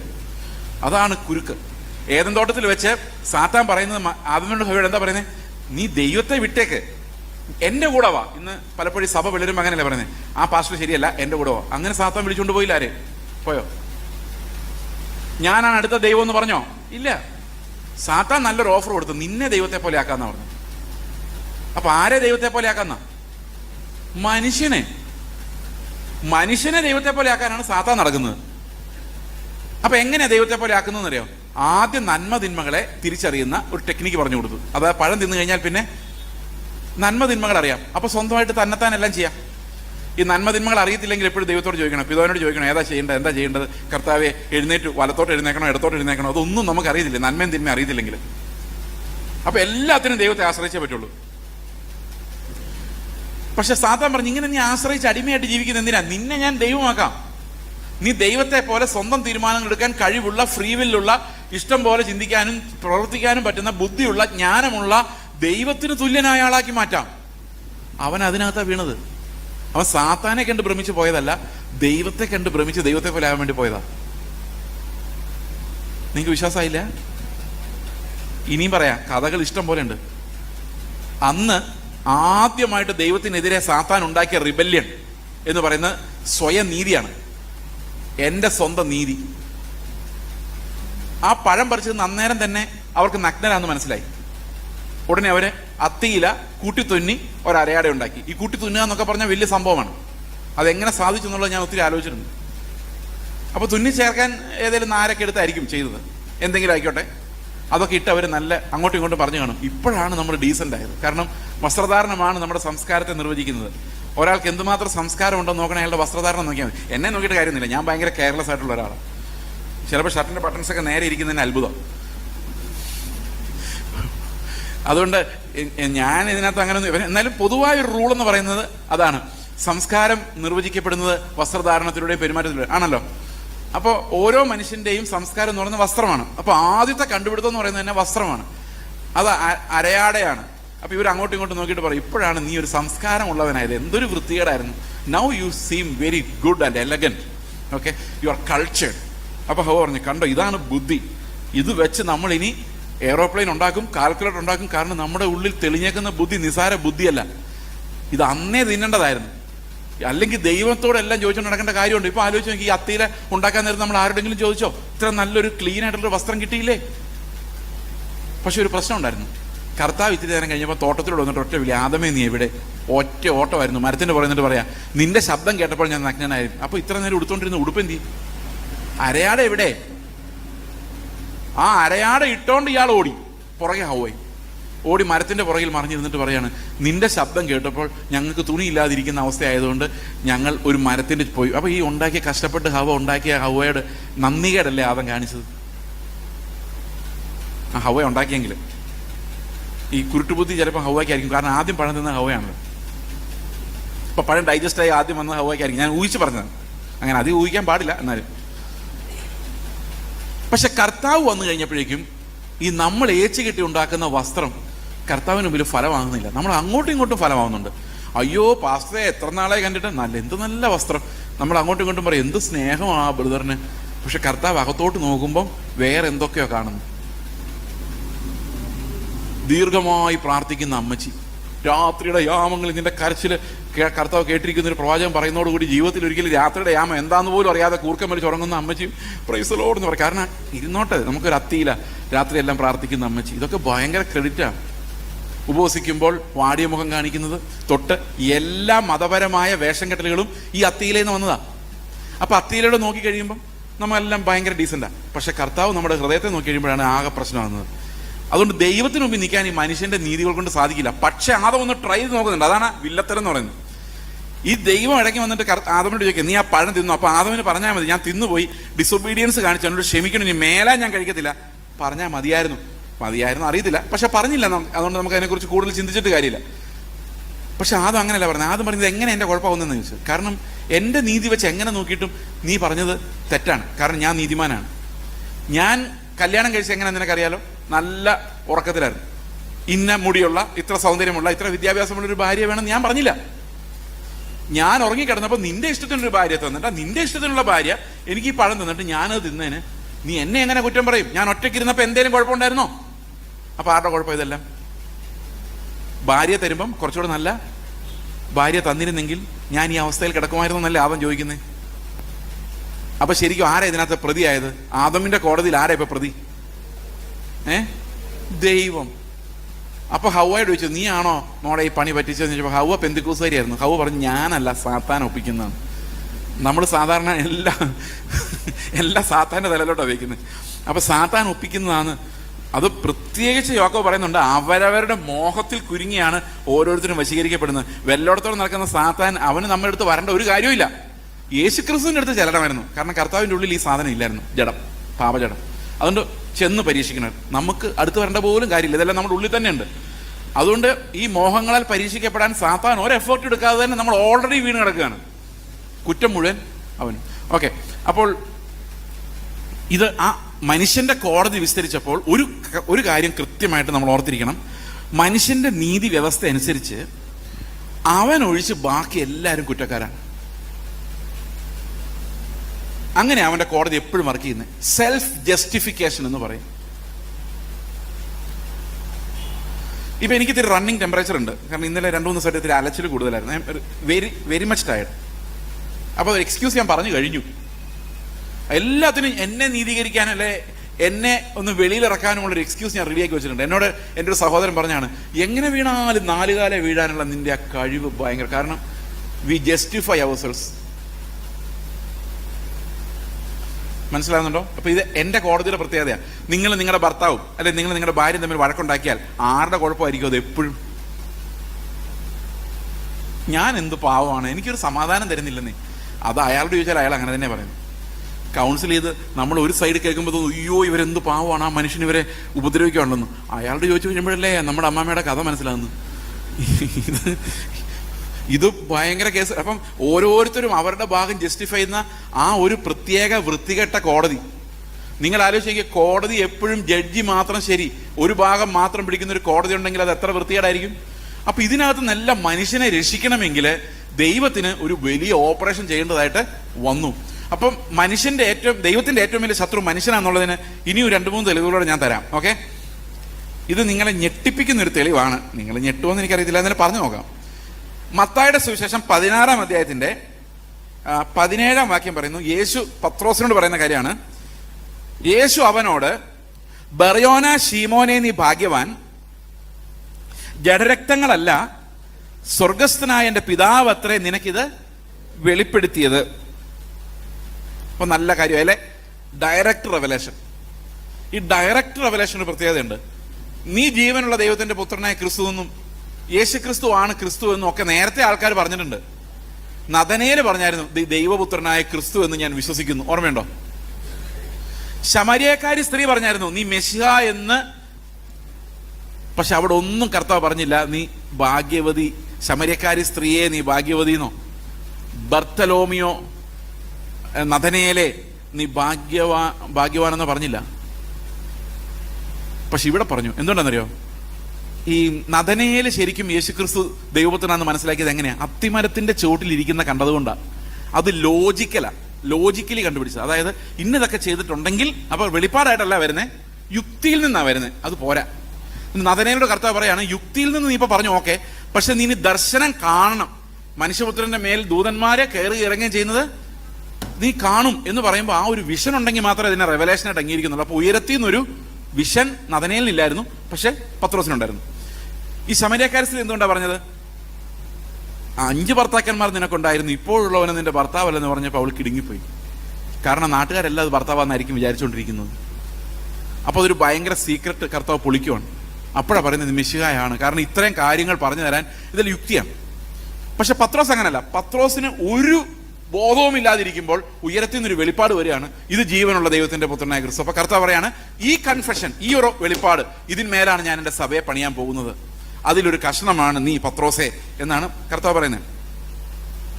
പക്ഷെ പാവം പത്രോസ് ഈ പുകഴ്ത്തി പറഞ്ഞു കഴിഞ്ഞപ്പം പത്രോസ് വേറൊരു രീതിയിലുള്ള ഒരാളായിപ്പോയി. നമ്മളിത് പുകഴ്ത്തി പറഞ്ഞു കഴിഞ്ഞാൽ പിന്നെ നമ്മൾ പോകാം. നമ്മൾ പിന്നെ ആ പുകഴ്ത്തി പറഞ്ഞ ആളുടെ അടുത്ത ആളായിട്ട് മാറും, പിന്നെ ഒട്ടിപ്പിടിക്കും. 23-ാം വാക്യത്തിൽ അതാ സംഭവിച്ചത്. അവനോ തിരിഞ്ഞ് പത്രോസിനോട് എന്താ പറഞ്ഞതെന്നറിയോ? സാത്താനെ എന്നെ വിട്ടുപോ. അപ്പൊ വെറും 7 വാക്യം കഴിഞ്ഞപ്പോ ഈ പത്രോസ് ആരായി മാറി? സാത്താനായി മാറി. എന്തുകൊണ്ടാണെന്നറിയോ? എന്തുകൊണ്ടാ സാത്താനായി മാറിയത്? ഇയാൾ സാത്താന്റെ പള്ളി വല്ലതും തുടങ്ങിയോ? സാത്താന്റെ കുർബാന ചെയ്തോ? ഇവർ സാത്താനാണ് ശരിയെന്ന് പറഞ്ഞോ? അതോ പുതിയ മതം സ്ഥാപിച്ചോ? അവിടെ നിന്ന് വിട്ടുപോയി പോലും ഇല്ല, അപ്പോഴും കർത്താവിന്റെ കൂടെ ഉണ്ട്. പിന്നെ എങ്ങനെയാണ് സാത്താനായത്? അടുത്ത വാക്യം, നീ ദൈവത്തിൻ്റെതല്ല, നീ എനിക്ക് ഇടർച്ചയാകുന്നു, കാരണം നീ ദൈവത്തിൻ്റെതല്ല, സാത്താനുള്ളത് അത്ര കരുതുന്നാണോ പറഞ്ഞേക്കുന്നേ? ആണോ? അല്ല. എന്താ പറഞ്ഞേക്കുന്നേ? എങ്ങനെയാണ് സാത്താനായത്? നീ ദൈവത്തിൻ്റെതല്ല, മനുഷ്യരുടേതത്രേ കരുതുന്നത്. അപ്പൊ എങ്ങനെ ഒരാൾ സാത്താനാകുന്നു? എങ്ങനെ ഒരാൾ സാത്താനാകുന്നത്? മനുഷ്യരുടേത് കരുതിയാൽ മതി. ദൈവത്തിന്റെ വഴി, ഉയരത്തിലെ വഴി നോക്കാതെ മനുഷ്യർക്ക് വേണ്ടി മുമ്പിലിരിക്കുന്ന മനുഷ്യരെ യജമാനന്മാരായി കണ്ട് അവരുടെ നന്മ പ്രവചിച്ച് ഇന്ന് സാത്താന്റെ അന്യാഗ്നി നമ്മുടെ സഭകളിലെല്ലാം കത്തിക്കൊണ്ടിരിക്കുകയാണ്. കാരണം മനുഷ്യനാണ് ദൈവത്തിനെതിരെ അന്ത്യകാലത്ത് എഴുന്നേറ്റ് വരുന്ന എതിർ ക്രിസ്തു. അതെന്തുകൊണ്ട് അങ്ങനെ പറയുന്നറിയോ? അത് സാത്താൻ തന്നെയാണ്. എങ്കിലും ആ സംഖ്യ പറഞ്ഞേക്കുന്നത് എങ്ങനെയാ? ബുദ്ധിയുള്ളവൻ മൃഗത്തിന്റെ സംഖ്യ ഗണിക്കട്ടെ, അത് ഒരു മനുഷ്യന്റെ സംഖ്യ അത്രേ. അപ്പൊ ഈ സാത്താൻ എന്തിനാ നടക്കുന്നേ? നിങ്ങൾ പറ, എന്തിനാ നടക്കുന്നേ? യേശുക്രിസ്തുവിനെ മലയുടെ മുകളിലോട്ട് കൊണ്ടുപോയി സാത്താൻ എന്താ കാണിച്ചത്? ലോകത്തിലെ രാജാക്കന്മാരുടെ മഹത്വം കാണിച്ചത്. It's about the glory of men. ആണോ? ഇതല്ല എന്നെ ഏൽപ്പിച്ചിരിക്കുന്ന എന്ന് പറഞ്ഞ ലോകത്തിൽ നമ്മൾ കാണുന്ന ഗ്ലോറി സാത്താനെ ഏൽപ്പിച്ചിരിക്കുക. അവൻ അതിന്റെ കസ്റ്റോഡിയനാ. അവന്റെ ഒരു ഗ്ലോറിയും ഇല്ല. അവൻ ഗ്ലോറി ഉണ്ടാക്കുന്നത് മനുഷ്യരെ വെച്ചിട്ടാ. ആണോ? നിങ്ങൾ ഞെട്ടിയിരിക്കുന്നതാണോ മിണ്ടാത്തതാണോ? ഇങ്ങനെയാണോ നിങ്ങൾ എപ്പോഴും? എനിക്കറിയത്തില്ല. അപ്പൊ മനുഷ്യർക്ക് വേണ്ടിയുള്ള മതം, മനുഷ്യരുടെ നീതിയെ ആഘോഷിക്കുന്ന പ്രസ്ഥാനങ്ങൾ, മനുഷ്യരുടെ കഴിവിൽ പടുത്തുയർത്തുന്നത്, ഇതെല്ലാം ദൈവത്തിനെതിരെയാണ് വരുന്നത്. അപ്പൊ എത്ര നമ്മൾ സൂക്ഷിക്കണമെന്ന് ആലോചിച്ച് നോക്കി. ഓരോ പ്രസംഗം കഴിയുമ്പോഴും നോക്കണം, ക്രിസ്തു ആണോ മഹത്വപ്പെടുന്നവനെ വിശ്വസിക്കുന്നവർ നിത്യജീവങ്കിലേക്ക് പ്രവേശിച്ചിരിക്കുന്നു. ഈ നിത്യതയുടെ വാഗ്ദത്തങ്ങളിലൂടെയാണ് നമ്മൾ പാപങ്ങളെ ജയിക്കുന്നത്. നമുക്ക് അതെങ്ങനെയാണെന്ന് നമുക്ക് നോക്കാം. പ്രത്യാശ എന്ന് പറഞ്ഞാൽ എന്താണ്? അവിടെയാണ് നമ്മൾ എറ്റേണിറ്റി, ഗ്ലോറി എന്നുള്ള വിഷയങ്ങളൊക്കെ കൈകാര്യം ചെയ്യുന്നത്. പ്രത്യാശ എന്ന് പറഞ്ഞാൽ എന്താണ്? ഞാൻ 2014 ഒരു ചർച്ചിൽ പ്രസംഗിക്കായിരുന്നു. ഒരു ഈവനിങ് ടൈം, ഏതാണ്ട് ഇതേ ടൈമാണ്. അപ്പൊ ഞാൻ അവരോട് ചോദിച്ചു, എന്റെ പുറകിൽ ഒരു 5-6 പാസ്റ്റർമാർ ഇരിപ്പുണ്ടായിരുന്നു. അപ്പൊ എന്നെ അങ്ങനെ ആൾക്കാർക്ക് അറിയത്തില്ല. 2018 ശേഷമാണ് ഇങ്ങനൊരു മനുഷ്യനുണ്ടെന്ന് ആൾക്കാർ കണ്ടുപിടിച്ചത്. അത് ഞാൻ കണ്ടുപിടിക്കണമെന്ന് ആഗ്രഹിച്ചിട്ട് കണ്ടുപിടിച്ചതല്ല. ഞാൻ നമ്മുടെ കുണ്ടറയിലുള്ള ചർച്ച് ഓഫ് ഗോഡിൽ പ്രസംഗിക്കുന്ന സമയത്ത് അവർ ഇത് യൂട്യൂബിൽ ലൈവ് കൊടുക്കുമായിരുന്നു. അപ്പം ഞാൻ ചെന്നപ്പോഴും അവർ പറഞ്ഞു, ഇത് എന്താ സംഗതി ഒരുക്കി വെച്ചിരിക്കുന്നത്? അപ്പോൾ അവർ പറഞ്ഞത് ലൈവാണ് യൂട്യൂബിൽ. ഞാൻ പറഞ്ഞു വേണ്ട, കാരണം എനിക്ക് പേടിയായിരുന്നു. എന്തെങ്കിലും അബദ്ധം പറഞ്ഞു പോയാൽ പിന്നെ ഇത് തൂത്താലും തുടച്ചാലും പോകത്തില്ല. തന്നെ നമ്മൾ പറയുമ്പോൾ എക്സാമ്പിൾസിനകത്ത് ഞാൻ മാത്രമല്ല ഉള്ളത്. എൻ്റെ ഭാര്യയുണ്ട്, പിള്ളേരുണ്ട്. വീട്ടിലോട്ട് ചെല്ലുമ്പോൾ പിള്ളേർ വിടില്ല. എന്തിനാ പപ്പ ഞങ്ങളുടെ കഥ പറഞ്ഞു ചോദിക്കും. ഇനി അയൽവക്കക്കാരുടെ കഥയുണ്ട്, ചർച്ചിലെ കഥയുണ്ട്. ഇതെല്ലാം കൂടെ കർത്താവ് യൂട്യൂബിൽ വരുമല്ലോ. അപ്പം ഞാൻ പറഞ്ഞു, എനിക്ക് സ്വതന്ത്രമായിട്ട് പ്രസംഗിക്കണമെങ്കിൽ ഇതൊക്കെ ഒന്ന് ഓഫ് ചെയ്യാമെന്ന് ചോദിച്ചു. അന്നേരം പറഞ്ഞു, ഇത് വെറും 150 പേരുള്ള ഒരു ചർച്ചിൽ മാത്രമേ ഇതിൻ്റെ ലിങ്ക് ഉള്ളൂ, വേറെ ആരും ഇത് കാണും. ഞാൻ പറഞ്ഞു, എന്നാൽ പിന്നെ ഓക്കെ ആയിക്കോട്ടെ. പിന്നെ ഇത് ആരൊക്കെയോ വൈറലാക്കി എതിലേക്കോ പോയി. അവസാനം എൻ്റെ രഹസ്യങ്ങൾ, വീട്ടിലെ കാര്യങ്ങൾ, പിള്ളേരുടെ കാര്യങ്ങളെല്ലാം നാട്ടിൽ യൂട്യൂബ് വഴി വൈറലായി. അങ്ങനെയാണ് ഇങ്ങനൊരാളുണ്ടെന്ന് ആൾക്കാർക്ക് മനസ്സിലായത്. ഇപ്പോൾ 2014 ഇപ്പം ഞാൻ എന്താ പ്രസംഗിക്കുന്ന ആർക്കും അറിയത്തില്ല. ഇപ്പം നിങ്ങൾക്ക് ഏകദേശം അറിയാം ഞാൻ ഇതൊക്കെ പറയുള്ളൂ, പക്ഷെ അന്ന് അറിയില്ല. അപ്പം ഞാൻ അന്ന് ചെന്ന് ഒരാൾ ഈ ചർച്ചിൽ ചോദിച്ചു, നിങ്ങളുടെ അവസ്ഥയ്ക്ക് മാറ്റം വരും, നിങ്ങളെ ദേശത്ത് മാനിക്കും, നിങ്ങളെ തലമുറകളെ അനുഗ്രഹിക്കും, നിങ്ങളുടെ ബിസിനസ്സിനെ അഭിവൃദ്ധിപ്പെടുത്തും, നിങ്ങളുടെ രോഗങ്ങളെ സൗഖ്യമാക്കും, നിങ്ങളെ ആലയത്തിന്റെ തൂണാക്കും, നിങ്ങളൊരു അനുഗ്രഹ വിഷയമാക്കി മാറ്റും. 100% ഉറപ്പുള്ളവരെ കൈവക്കാൻ പറഞ്ഞു. എൻ്റെ പ്രിയ സഹോദരങ്ങളെ ചർച്ച് മുഴുവൻ കൈവക്കി. ഞാൻ പതുക്കെ സൂത്രത്തിൽ ബാക്കിലോട്ട് നോക്കിയപ്പോൾ എല്ലാവരും കൈവക്കി. നമുക്കിങ്ങനെ നോക്കുമ്പോൾ കാണാം എല്ലാവരും കൈവക്കിയിട്ടുണ്ട്. അടുത്ത ചോദ്യം, ഇപ്പൊ സമയം 8:02 8:03 കർത്താവ് വന്നാൽ നിങ്ങൾ സ്വർഗത്തിൽ പോകുന്ന 100% ഉറപ്പുള്ളൊരു കൈവക്കാൻ പറഞ്ഞു. ഓരോറ്റ മനുഷ്യൻ കൈവക്കില്ല. ഞാൻ പതുക്കെ പുറകോട്ട് നോക്കിയപ്പോൾ അവിടെ ഒരാൾ പോലും ഇല്ല. വിശ്വാസം എന്നതോ എന്തോ ആശിക്കുന്നേ? എന്താശയ്ക്കാ ഉറപ്പുള്ളത്? അപ്പൊ ശരിക്കും ആശിക്കുന്നതിന്റെ ഉറപ്പെന്നുള്ളത് നമ്മൾ മാറ്റിയിട്ട് മോഹിക്കുന്നതിന്റെ ഉറപ്പെന്നാക്കി മാറ്റി. നിങ്ങൾ മോഹിച്ചോ പിള്ളേരെന്നാ പറയുന്നത്. ഇനി അത് മാത്രമാണോ? ഈ വിശ്വാസം എന്ന് പറയുന്നത് തന്നെ അത്യാഗ്രഹമായിട്ട് മാറി. ഞാൻ നിങ്ങളോടൊരു ചോദ്യം ചോദിക്കട്ടെ. 2 നിലയുള്ളൊരു വീട് പണിയാനാണോ 2 മുറിയുള്ളൊരു വീട് പണിയാനാണോ നിങ്ങൾക്ക് കൂടുതൽ വിശ്വാസം ആവശ്യമുള്ളത്? 2 നിലയുള്ള വീടാണെങ്കിൽ കുറെ പ്രാർത്ഥിക്കേണ്ടി വരില്ലേ കൂടുതൽ? ഏതാ അത്യാഗ്രഹം? അപ്പൊ കൂടുതൽ വിശ്വാസി എന്ന് പറഞ്ഞാൽ എന്താ അർത്ഥം? ഇപ്പൊ വിശ്വാസം കൂടുന്നതനുസരിച്ച് എന്ത് വർദ്ധിക്കണം? പറ. മോഹങ്ങൾ വർദ്ധിക്കണം. നിങ്ങൾ പിന്നെ ഞെട്ടിയിരിക്കുന്ന പോലെ ഉണ്ട്. അപ്പം വിശ്വാസ വീരൻ എന്ന് പറഞ്ഞ ആരാ? ഒയ്യോ, എല്ലാ മോഹവും പ്രാർത്ഥിച്ച് സാധിച്ച ആള്. ഞാനിങ്ങനെ പലപ്പോഴും ആലോചിക്കാറുണ്ട്, ഈ വിശ്വാസ ജീവിതം, വിശ്വാസം എന്ന് പറയുമ്പോഴേ, ഞാനും പൗലോസും കർത്താവിന്റെ ബീമാ സീറ്റിന് മുമ്പിൽ പ്രതിഫലം വാങ്ങിക്കാൻ പോയി നിൽക്കുവാണ്. ഞാൻ ഭയങ്കര വിശ്വാസ വീരനാണ്. ഇങ്ങനെ ഒത്തിരി വിശ്വാസ വീരന്മാർ നമ്മുടെ ഇടയിലൊക്കെ ഉണ്ട്. അതുപോലെ ഒരാളാണ് ഞാൻ. അപ്പോൾ അവിടെ ചെന്നപ്പോൾ പൗലോസിന്റെ കർത്താവ് ചോദിച്ചു, പൗലോസെ നീ വിശ്വാസിയാണോ? പൗലോസ് പറഞ്ഞാൽ ഞാൻ വിശ്വാസം. എന്താ വിശ്വസിച്ചത്? നല്ല പോർവ് ഒരു തോട്ടം തികച്ചു വിശ്വാസം കാത്തു നീതിയുടെ കിരീടം എനിക്കായി വെച്ചിരിക്കുന്നു. അപ്പൊ കർത്താവ് പറഞ്ഞു, ഓക്കെ, നിനക്കുള്ള നീതിയുടെ കിരീടം ഇതാണ് എന്ന് പറഞ്ഞ് കിരീടം വെച്ചു കൊടുത്തു. അടുത്ത ഞാൻ, നീ എന്താടാ വിശ്വസിച്ചത്? നീ വിശ്വാസിയാണോ? ഞാൻ ഭയങ്കര വിശ്വാസിയാണ്. എന്താ വിശ്വസിച്ചത്? ഓരോ ദിവസവും വിത്ത് വൈബ്രേഷൻ നീ എന്നെ നടത്തുമെന്ന് ഞാൻ വിശ്വസിച്ചു. നിങ്ങൾ കേട്ടിട്ടില്ലേ ഈ വൈബ്രേഷൻ? എന്നും നടത്തുന്ന ദൈവം. അത് അപ്പോൾ നടത്തി. 2, എനിക്കൊരു ജോലി ഇല്ലായിരുന്നു. ഞാൻ പ്രാർത്ഥിച്ചു, കർത്താവെ ജോലി തരാതെ ഞാൻ ഉപവാസം നിർത്തത്തില്ല. ഞാൻ വിശ്വസിച്ചു, നീ എനിക്ക് ജോലി തന്നു. ഓക്കെ. കല്യാണം നടക്കാൻ വേണ്ടി പ്രാർത്ഥിച്ചു, വിശ്വസിച്ച് പ്രാർത്ഥിച്ചു, നീ തക്ക തുണയെ തന്നു. തക്ക തുണയാണല്ലോ എന്നും അടിയായിരുന്നു, എന്നാലും തക്ക തുണയെ തന്നു. പിള്ളേരെ തന്നു. പിന്നെ പിള്ളേരുടെ എഡ്യൂക്കേഷന് വേണ്ടി പ്രാർത്ഥിച്ചു, എഡ്യൂക്കേഷൻ തന്നു. പിന്നെ അവരെ കാനഡയിലും അമേരിക്കയിലും സെറ്റിൽ ചെയ്യാൻ വേണ്ടി പ്രാർത്ഥിച്ചു. എല്ലാവരും പോയി, ഇവിടെ ആരുമില്ല. വയസ്സനാം കാലത്ത് അപ്പച്ചനും അമ്മച്ചും ഒറ്റയ്ക്കിരിപ്പാണ്. എന്താ അനുഗ്രഹം അല്ലത്? അവസാനം പറഞ്ഞു, കർത്താവെ ഞാൻ വിശ്വാസി വന്ന ശേഷം ഇന്നേ വരെ ആശുപത്രി പോയിട്ടില്ല. തലവേദന വന്നാലും വയറുവേദന വന്നാലും ഞാൻ ആശുപത്രി പോകാതെ വിശ്വാസത്താൽ സൗഖ്യം പ്രാപിച്ചു. നല്ല കാര്യമാണ്. പക്ഷെ കർത്താവ് പറഞ്ഞു, ഓക്കെ, എന്നാ പിന്നെ പോയിക്കോ. അപ്പൊ നീതിയുടെ കിരീടം. അപ്പൊ കർത്താവ് പറഞ്ഞു, നീ പ്രാർത്ഥിച്ചതെല്ലാം നിനക്ക് തന്നല്ലോ, അതൊന്നും പക്ഷെ ഇങ്ങോട്ട് വരത്തില്ല. നീ പ്രാർത്ഥിച്ച് വിശ്വാസത്താൽ മേടിച്ച രോഗസൗഖ്യം ഉൾപ്പെടെ, ശുശ്രൂഷ ഉൾപ്പെടെ, സ്റ്റേജുകൾ ഉൾപ്പെടെ കർത്താവ് തന്നു എന്ന് നിങ്ങൾ വിശ്വസിക്കുന്ന വിറ്റാമിൻ എം ഉൾപ്പെടെ, മനസ്സിലായോ? വിറ്റാമിൻ മാമോൻ, വിറ്റാമിൻ മണി, അതുൾപ്പെടെ എല്ലാം ഇവിടെ ഇട്ടിട്ട് ഒരൊറ്റ പോക്കാണ്. അവിടെ ചെല്ലുമ്പം വിശ്വാസിയാന്ന് പറഞ്ഞിട്ട് എന്തെങ്കിലും കാര്യമുണ്ട്? ഒരു സാധനവും കൊണ്ടുപോകാനില്ല. എല്ലാം കത്തിപ്പോകുന്ന സാധനങ്ങൾക്ക് വേണ്ടി ഉപവാസം ഇരുന്ന് നെടുമ്പാട് വീണ് പിള്ളേരെ നാട്ടിൽ നിന്ന് ഓടിച്ച് ഏതോ ദേശത്ത് കടത്തി വിട്ടു, പ്രാർത്ഥിച്ചു വിട്ടതാ. എന്ത് പ്രാർത്ഥന നടക്കുന്നില്ല. ജർമ്മനിയിലോട്ടും കാനഡയിലൊക്കെ പിള്ളേരിവിടെ. ഞാൻ ഇന്ന് രാവിലെ പറഞ്ഞ, ഇവിടെ പിള്ളേരില്ല, 2-3 ജനറേഷൻ കഴിയുമ്പോഴേക്കും ഇവിടെ ആരും കാണില്ല. അപ്പൊ പ്രാർത്ഥിച്ച് പിള്ളേരെല്ലാം കർത്താവ് അങ്ങ് കൊണ്ടുപോവാ. അപ്പനമ്മമാരെല്ലാം ഒറ്റയ്ക്ക് ഇവിടെ. ഈ ഒരു സംസ്കാരത്തിനകത്ത് നമ്മൾ പെട്ടുപോയി. ശരിയാണോ ഞാൻ പറയുന്നത്? അപ്പൊ എന്തിനാ പ്രാർത്ഥിക്കുന്നത്? പാസ്റ്റർ എന്തിനാ ഒരു ചർച്ചില്? ഞങ്ങളുടെ പിള്ളേർക്ക് വിടുതലിന് വേണ്ടി പ്രാർത്ഥിക്കാൻ വേണ്ടി. ആരെങ്കിലും സ്വർഗത്തിൽ പോകുന്ന കാര്യം മിണ്ടുന്നുണ്ടോ? നോ. അപ്പൊ ഞാൻ ഈ പ്രവാചകനോട് പറഞ്ഞു, ഈ ഒരു ശമരിയാക്കാരി സ്ത്രീ, ഒരു ഷണ്ണൻ, ഇങ്ങനെ കർത്താവിന് 100 ആടിൽ ഒരാട്, ആ ഒരു വ്യൂ കിട്ടാൻ എന്ത് വേണം? അങ്ങനെ ഒരു വിഷൻ എനിക്ക് കിട്ടുവാണെങ്കിൽ എന്നോട് പറയണമെന്ന് പറഞ്ഞപ്പോൾ ഈ പുള്ളി എന്നോട് പറയണേ, എൻ്റെ പാസ്റ്റർ ഞാൻ പറയുന്ന കാര്യങ്ങളൊക്കെ അതുപോലെ നടക്കുന്നുണ്ട്, പക്ഷെ ഏത് ആത്മാവിനാലാണ് ഞാനിത് പറയുന്നത് ഇപ്പൊ എനിക്ക് സംശയം തോന്നുന്നു.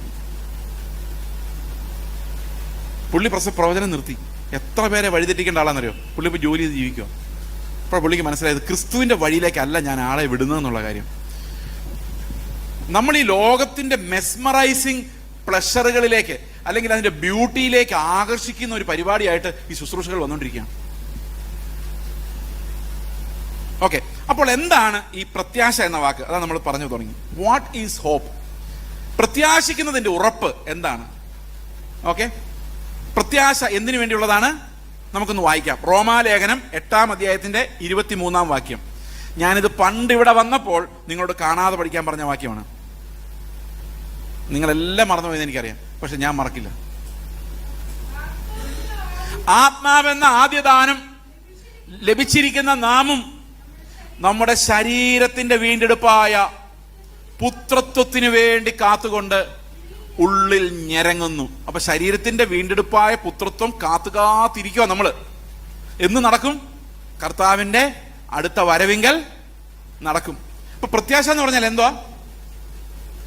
ആത്മാവെന്ന ആദ്യദാനം ലഭിച്ചിരിക്കുന്നവരായ നാമും നമ്മുടെ ശരീരത്തിന്റെ വീണ്ടെടുപ്പായ പുത്രത്വത്തിനു വേണ്ടി കാത്തുകൊണ്ട് ഉള്ളിൽ ഞരങ്ങുന്നു. ഞരക്കം എന്ന് പറഞ്ഞാൽ എന്താണെന്നറിയോ? ഞരക്കം എന്ന് പറഞ്ഞാൽ എന്താ? ഈ പ്രസംഗം 8:45 നിർത്തുമെന്നാണല്ലോ നിങ്ങൾ വിചാരിച്ചിരിക്കുന്നത്. 9:45 ഞാൻ നിർത്താതെ ഒരു വാക്യവും കൂടെ എന്ന് പറയുമ്പോൾ നിങ്ങൾക്ക് തോന്നുന്ന ഫീലിംഗ് ആണ് ഞരക്കം. നിങ്ങൾ അങ്ങനെ തോന്നിയിട്ടുണ്ടോ ഞായറാഴ്ചകളിലൊക്കെ ചിലപ്പോഴെങ്കിലും? അപ്പോൾ വിശ്വാസികൾ എന്ന് വെച്ച് കഴിഞ്ഞാൽ പണ്ട് കാലത്തൊക്കെയാണ് പ്ലാസ്റ്റിക് ഇങ്ങനെ മടക്കും. അപ്പം മുഴുവൻ സൗണ്ട് ആയിരിക്കും. 1 മണിയാകുമ്പോഴേക്കും എല്ലാം ബൈബിൾ ഞങ്ങൾക്ക് മതിയായി വിട്ടേക്കുന്നത്. അതിനാണ് ഞരക്കം എന്ന് പറയുന്നത്. ഓക്കെ, ചില ക്ലാസ്സുകളിൽ ബോറൻ ക്ലാസ്സിൽ പിള്ളേരിരുന്ന് ഈ പ്രൊഫസർ പറയുന്ന ഒന്നും കേൾക്കുന്നില്ല, മഴയാണ്, അയാൾ തന്നെ ഉറങ്ങുവാണ് സ്റ്റേജിൽ നിന്നുകൊണ്ട്. ഞങ്ങൾക്കൊരു സഹോദരൻ ഉണ്ടായിരുന്നു ആന്ധ്രയിൽ. അദ്ദേഹം ട്രാൻസ്ലേറ്റ് നിൽക്കുമ്പോൾ കൂടെ സൈഡിൽ നിന്ന് ഉറങ്ങും. പിന്നെ ഇടയ്ക്ക് തട്ടി വിളിക്കണം, അന്നേരം നിന്നുകൊണ്ട് ട്രാൻസ്ലേറ്റ് ചെയ്തിരിക്കുന്നതിന് ഉറങ്ങും. അപ്പോൾ ഈ സാർ ഇങ്ങനെ മഹാബോറൻ ക്ലാസ് എടുത്തുകൊണ്ടിരിക്കുന്ന സമയത്ത് പിള്ളേർ വെള്ളിയാഴ്ചകളാണെങ്കിൽ എങ്ങനെയെങ്കിലും മണിയടിച്ചാൽ വീട്ടിൽ പോകാമല്ലോ എന്ന് നോക്കിയിരിക്കുന്ന ഒരു കാത്തിരിപ്പുണ്ടല്ലോ, അതാണ് ഈ ഞരക്കം. കാശില്ലാതെ ഞരങ്ങുന്നു, രോഗം വന്ന് ഞരങ്ങുന്നു. കർത്താവ് വരാൻ വേണ്ടി ഞരങ്ങുന്നവരെല്ലാം ഒന്ന് കൈ ഉയർത്തി കർത്താവിനെ സ്തോത്രം ചെയ്ത്.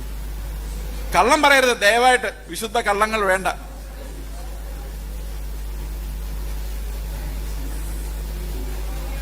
വിശുദ്ധ കള്ളങ്ങൾ പറഞ്ഞ് കർത്താവിനെ സുഖിപ്പിക്കരുത്. കർത്താവിന് നമ്മുടെ അന്തരാത്മാവ് വരെ അറിയാം.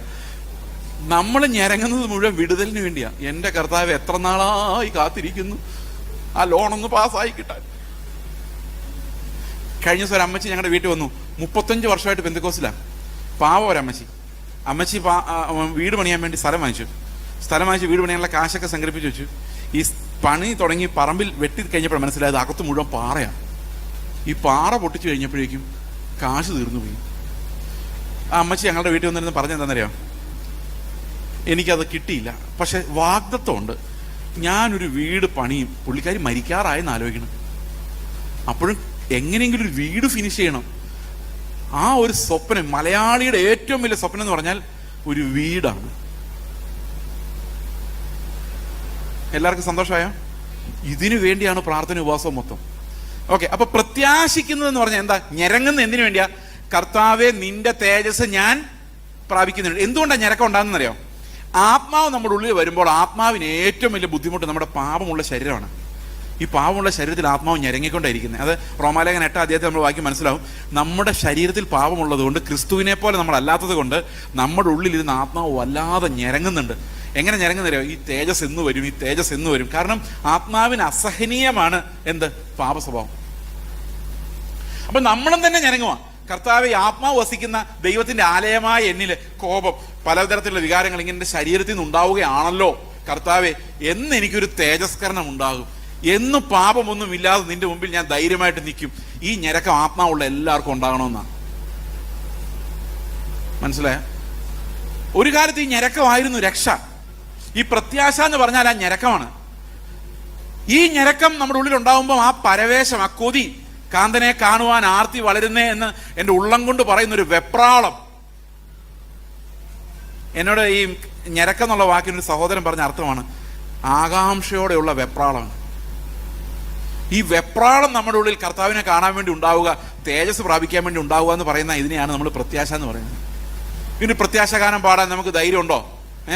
ആമേൻ കർത്താവേ വരണമേ എന്ന് പറയുമ്പോൾ ഞാൻ പോകുമെന്ന് എനിക്ക് ഉറപ്പില്ല. പിന്നെ എന്ത് ധൈര്യത്തിന് ഞാൻ ആമേൻ കർത്താവ് വരണമെന്ന് പറയുന്നത്? മറ്റുള്ള ആൾക്കാരെ കൊണ്ടുവന്ന് കാണാൻ വേണ്ടിയാ? അപ്പൊ ശരിക്കും വിശ്വാസം എന്ന് പറഞ്ഞാൽ എന്തുവാ? എന്റെ വിഷയങ്ങളുടെ വിടുതൽ അടുത്ത ജൂണിൽ നടക്കും അല്ല, കർത്താവ് വരുമ്പോൾ ഞാനും തേജസ്സിൽ എടുക്കപ്പെടും. അതെ, വിശ്വാസം അട്ടിമറിക്കപ്പെട്ടിരിക്കുന്നു. പ്രത്യാശിക്കുന്നതിന്റെ ഉറപ്പ് എന്നുള്ളതിന് പകരം മോഹിക്കുന്നതിന്റെ ഉറപ്പ് പ്രസംഗിക്കുന്നവർ വർദ്ധിച്ചിരിക്കുന്നു. സഭകളിൽ അന്യാഗ്നി കത്തി യേശുക്രിസ്തു ഇല്ലാത്ത സഭകൾ ഉണ്ടാകുന്നു. യേശുക്രിസ്തുവിന്റെ ജീവനോ പ്രസംഗമോ ഒരു വാക്യം പോലും പറയാത്ത സഭകൾ.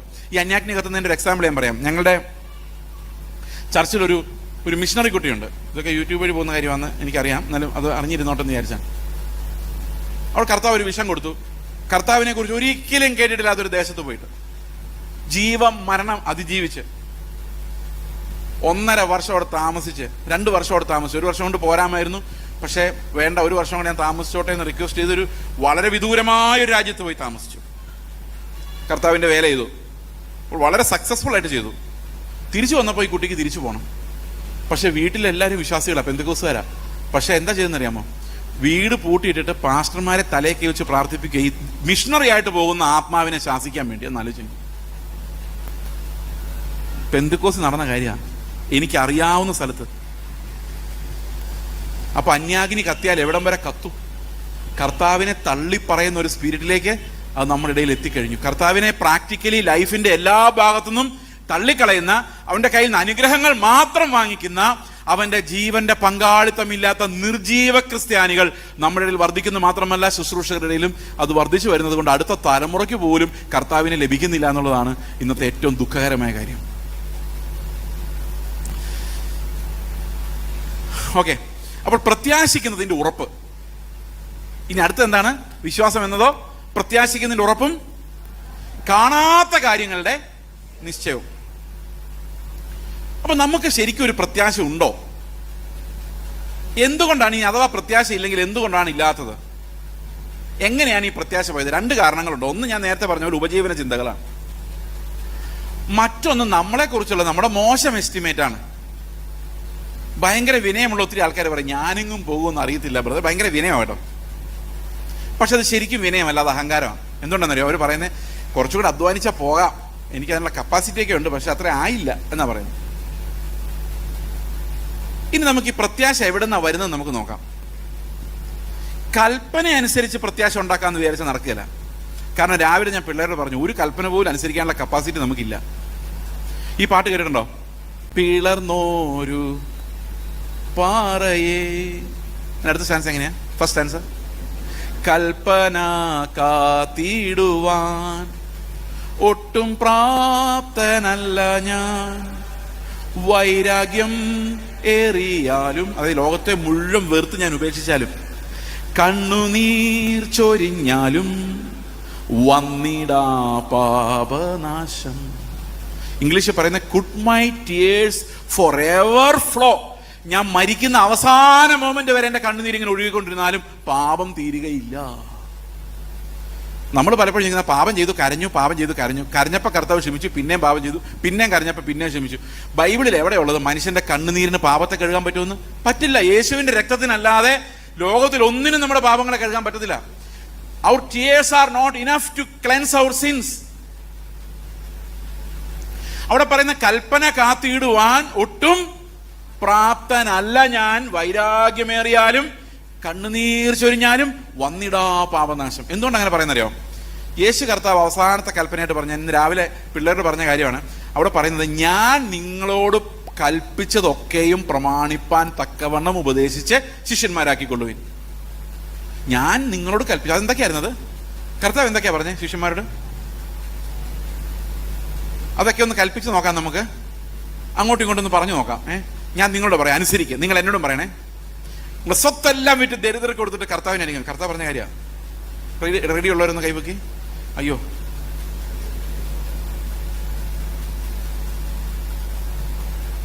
നിങ്ങൾ കണ്ണ് നിങ്ങൾക്ക് ഇടച്ച് വരുന്നുണ്ടെങ്കിൽ ചൂടുന്നെടുത്ത് എറിഞ്ഞ് കളയുക. എന്താ പറഞ്ഞാൽ, അടുത്ത വീട്ടിലെ മൂക്കടച്ച് വരുത്തിയാലും മതി, അത് ചെത്തിക്കളയുക. അടുത്ത വീട്ടിലൊരു സാരിയോ ഡ്രസ്സോ കാണുമ്പോൾ, ഓ കൊള്ളാമായിരുന്നു, അവിടെ കിട്ടുകൊണ്ട് നടക്കുന്ന കണ്ടില്ലേ തോന്നിയാൽ മതി, ഇടർച്ചയായി. ഉടനെ എന്ത് ചെയ്യണം? ഒരു കത്തിയെടുത്ത്, കാരണം കണ്ണുപൊട്ടനായി നിത്യതയിൽ പ്രവേശിക്കുന്നതാണ് ഈ കൊതിയും മോഹവും വെച്ചുകൊണ്ട് നരകത്തിൽ പോകുന്നതിനേക്കാളും. അനുസരിച്ചിട്ടുള്ളവര്, നിങ്ങൾ എവിടെയെങ്കിലും സുവിശേഷം പറയാൻ പോകുമ്പം പേഴ്സ് എടുക്കരുത്, ബെൽറ്റ് എടുക്കരുത്, ചെരുപ്പ് എടുക്കരുത്. ഞാനിതെല്ലാം ഇട്ടുണ്ടാവുന്നത്, ബെൽറ്റ് ഇട്ടിട്ടില്ല, ചെരുപ്പ് എടുക്കരുതെന്ന് പറഞ്ഞാൽ നടക്കുവോ? അഡീഷണൽ ഡ്രസ്സ് എല്ലാം എടുത്തോണ്ടാ വരുന്നേ. കാരണം നമുക്ക് അത്രേ പറ്റുന്നുള്ളൂ. ഞാൻ എന്നിട്ട് ഇടുന്നുണ്ട് പറയുക, കർത്താവിന്റെ കൽപ്പനകളെല്ലാം അനുസരിക്കാൻ. എവിടെ നടന്നു? ഈ നടന്ന് ഞാൻ ഇന്നേ വരെ ആൾക്കാർ അന്വേഷിച്ചു നടക്കുക യേശു ക്രിസ്തുവിന്റെ പറഞ്ഞ കൽപ്പനകളിൽ ഒരെണ്ണമെങ്കിലും അനുസരിച്ച് ഒരാളെ കാണാൻ വേണ്ടി.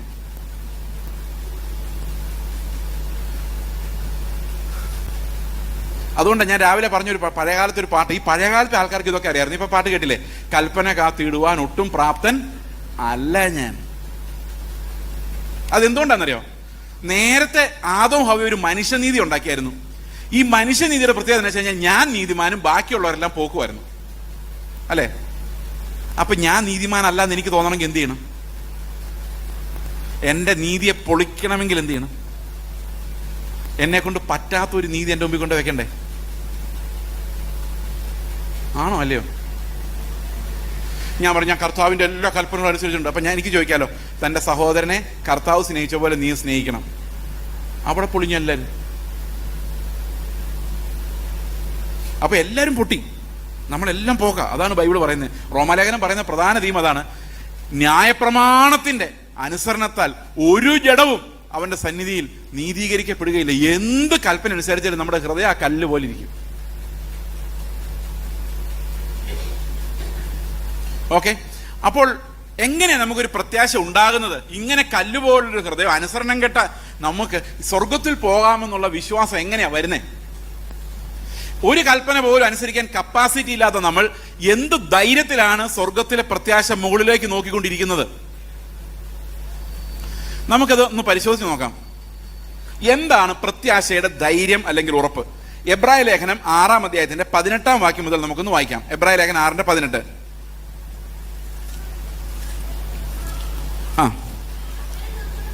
അങ്ങനെ നമ്മുടെ മുൻപിൽ വെച്ചിട്ടുള്ള പ്രത്യാശ പിടിച്ചുകൊള്ളുവാൻ. അപ്പൊ ഞാൻ നിങ്ങളുടെ മുമ്പിൽ എന്താ വെച്ചത് ഇത്ര നേരം? പ്രത്യാശ പിടിക്കണം. ഇനി അത് പിടിച്ചുകൊള്ളുവാൻ ശരണത്തിനായി ഓടി വന്ന നാം. ആരുടെ അടുത്തേക്കാ ശരണത്തിനായി ഓടി വരണ്ട? എൻ്റെ അടുത്തേക്കല്ല, ഈ പ്രത്യാശ തരുന്ന കർത്താവിന്റെ അടുത്തേക്ക്.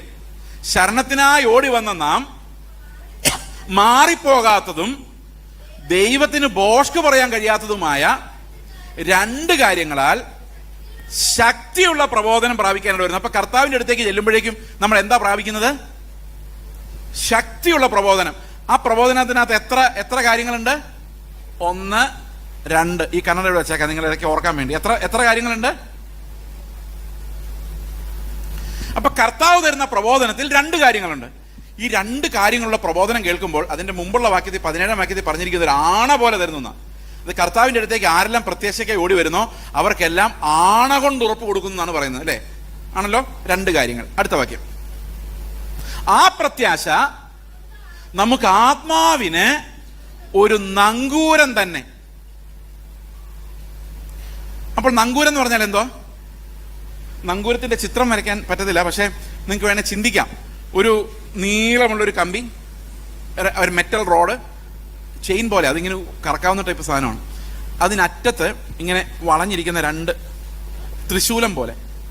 നടുക്കുള്ളതിൽ ആ കമ്പിയുടെ ഭാഗമാണ്. അതിനപ്പുറത്തും ഇപ്പുറത്തും ഓരോ, നിങ്ങൾക്ക് ചിന്തിക്കാൻ പറ്റുന്നുണ്ടോ? അത് 2 ഹുക്കുകൾ. മനസ്സിലായെന്ന് വിചാരിക്കുന്നു. ഓക്കെ, അപ്പോൾ ഒരു ആത്മാവിന്റെ നങ്കൂരം എന്ന് പറഞ്ഞാൽ എന്താ അർത്ഥം? എത്ര കാര്യങ്ങളുണ്ട് ഒരു നങ്കൂരത്തില്? എത്ര കാര്യങ്ങളുണ്ട്? അപ്പൊ ഈ പ്രത്യാശ, ഈ 2 കാര്യങ്ങളുള്ളൊരു പ്രത്യാശ നമ്മുടെ ഹൃദയത്തിൽ നിന്ന് പോകുന്ന ഒരു നങ്കൂരം പോലെയാണ്. അത് നമ്മുടെ പ്രാണൻ എന്ന് ഇംഗ്ലീഷ് എഴുതിയിരിക്കുന്നത് ആങ്കർ ഓഫ് അവർ സോൾ എന്നാണ്. ഓക്കെ, ഈ പ്രത്യാശ. ഓക്കെ, അടുത്ത വാക്യം. അത് നിശ്ചയവും സ്ഥിരവും തിരശീലക്കകത്തേക്ക് കടക്കുന്നതുമാവുന്നു. അപ്പൊ ഈ നങ്കൂരത്തിന്റെ ഹുക്ക് എങ്ങോട്ടാ പോകുന്നത്? നമ്മുടെ ഹൃദയത്തിൽ നിന്ന് പോകുന്ന നങ്കൂരം എങ്ങോട്ടാ പോകുന്നത്? അത് നിശ്ചയവും സ്ഥിരവും തിരശീലക്കകത്തേക്ക് പോകുന്നതാണ്. ആ നങ്കൂരത്തിൽ എത്ര കാര്യങ്ങളുണ്ട്? അത് മറക്കരുത്. എത്ര കാര്യങ്ങളുണ്ട്? അതെന്താന്ന് ഇതുവരെ പറഞ്ഞിട്ടില്ല, പറയാൻ പോവാം. അടുത്ത വാക്യം. അവിടേക്ക് യേശു മൽക്കീസദേക്കിന്റെ ക്രമപ്രകാരം എന്നേക്കും മഹാപുരോഹിതനായി മുൻകൂട്ടി നമുക്ക് വേണ്ടി പ്രവേശിച്ചിരിക്കുന്നു. അപ്പൊ അവിടെ ആരുണ്ട്? ഈ പ്രത്യാശ ചെല്ലുന്ന നങ്കൂരം പിടിക്കാൻ അവിടെ ആരുണ്ട്?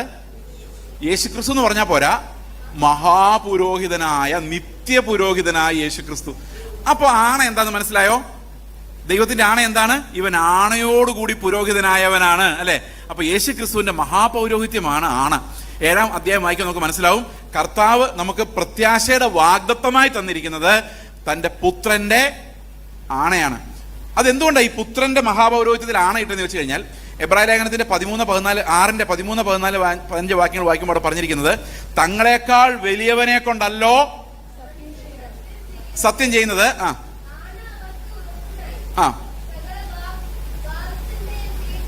അടുത്ത വാക്യം.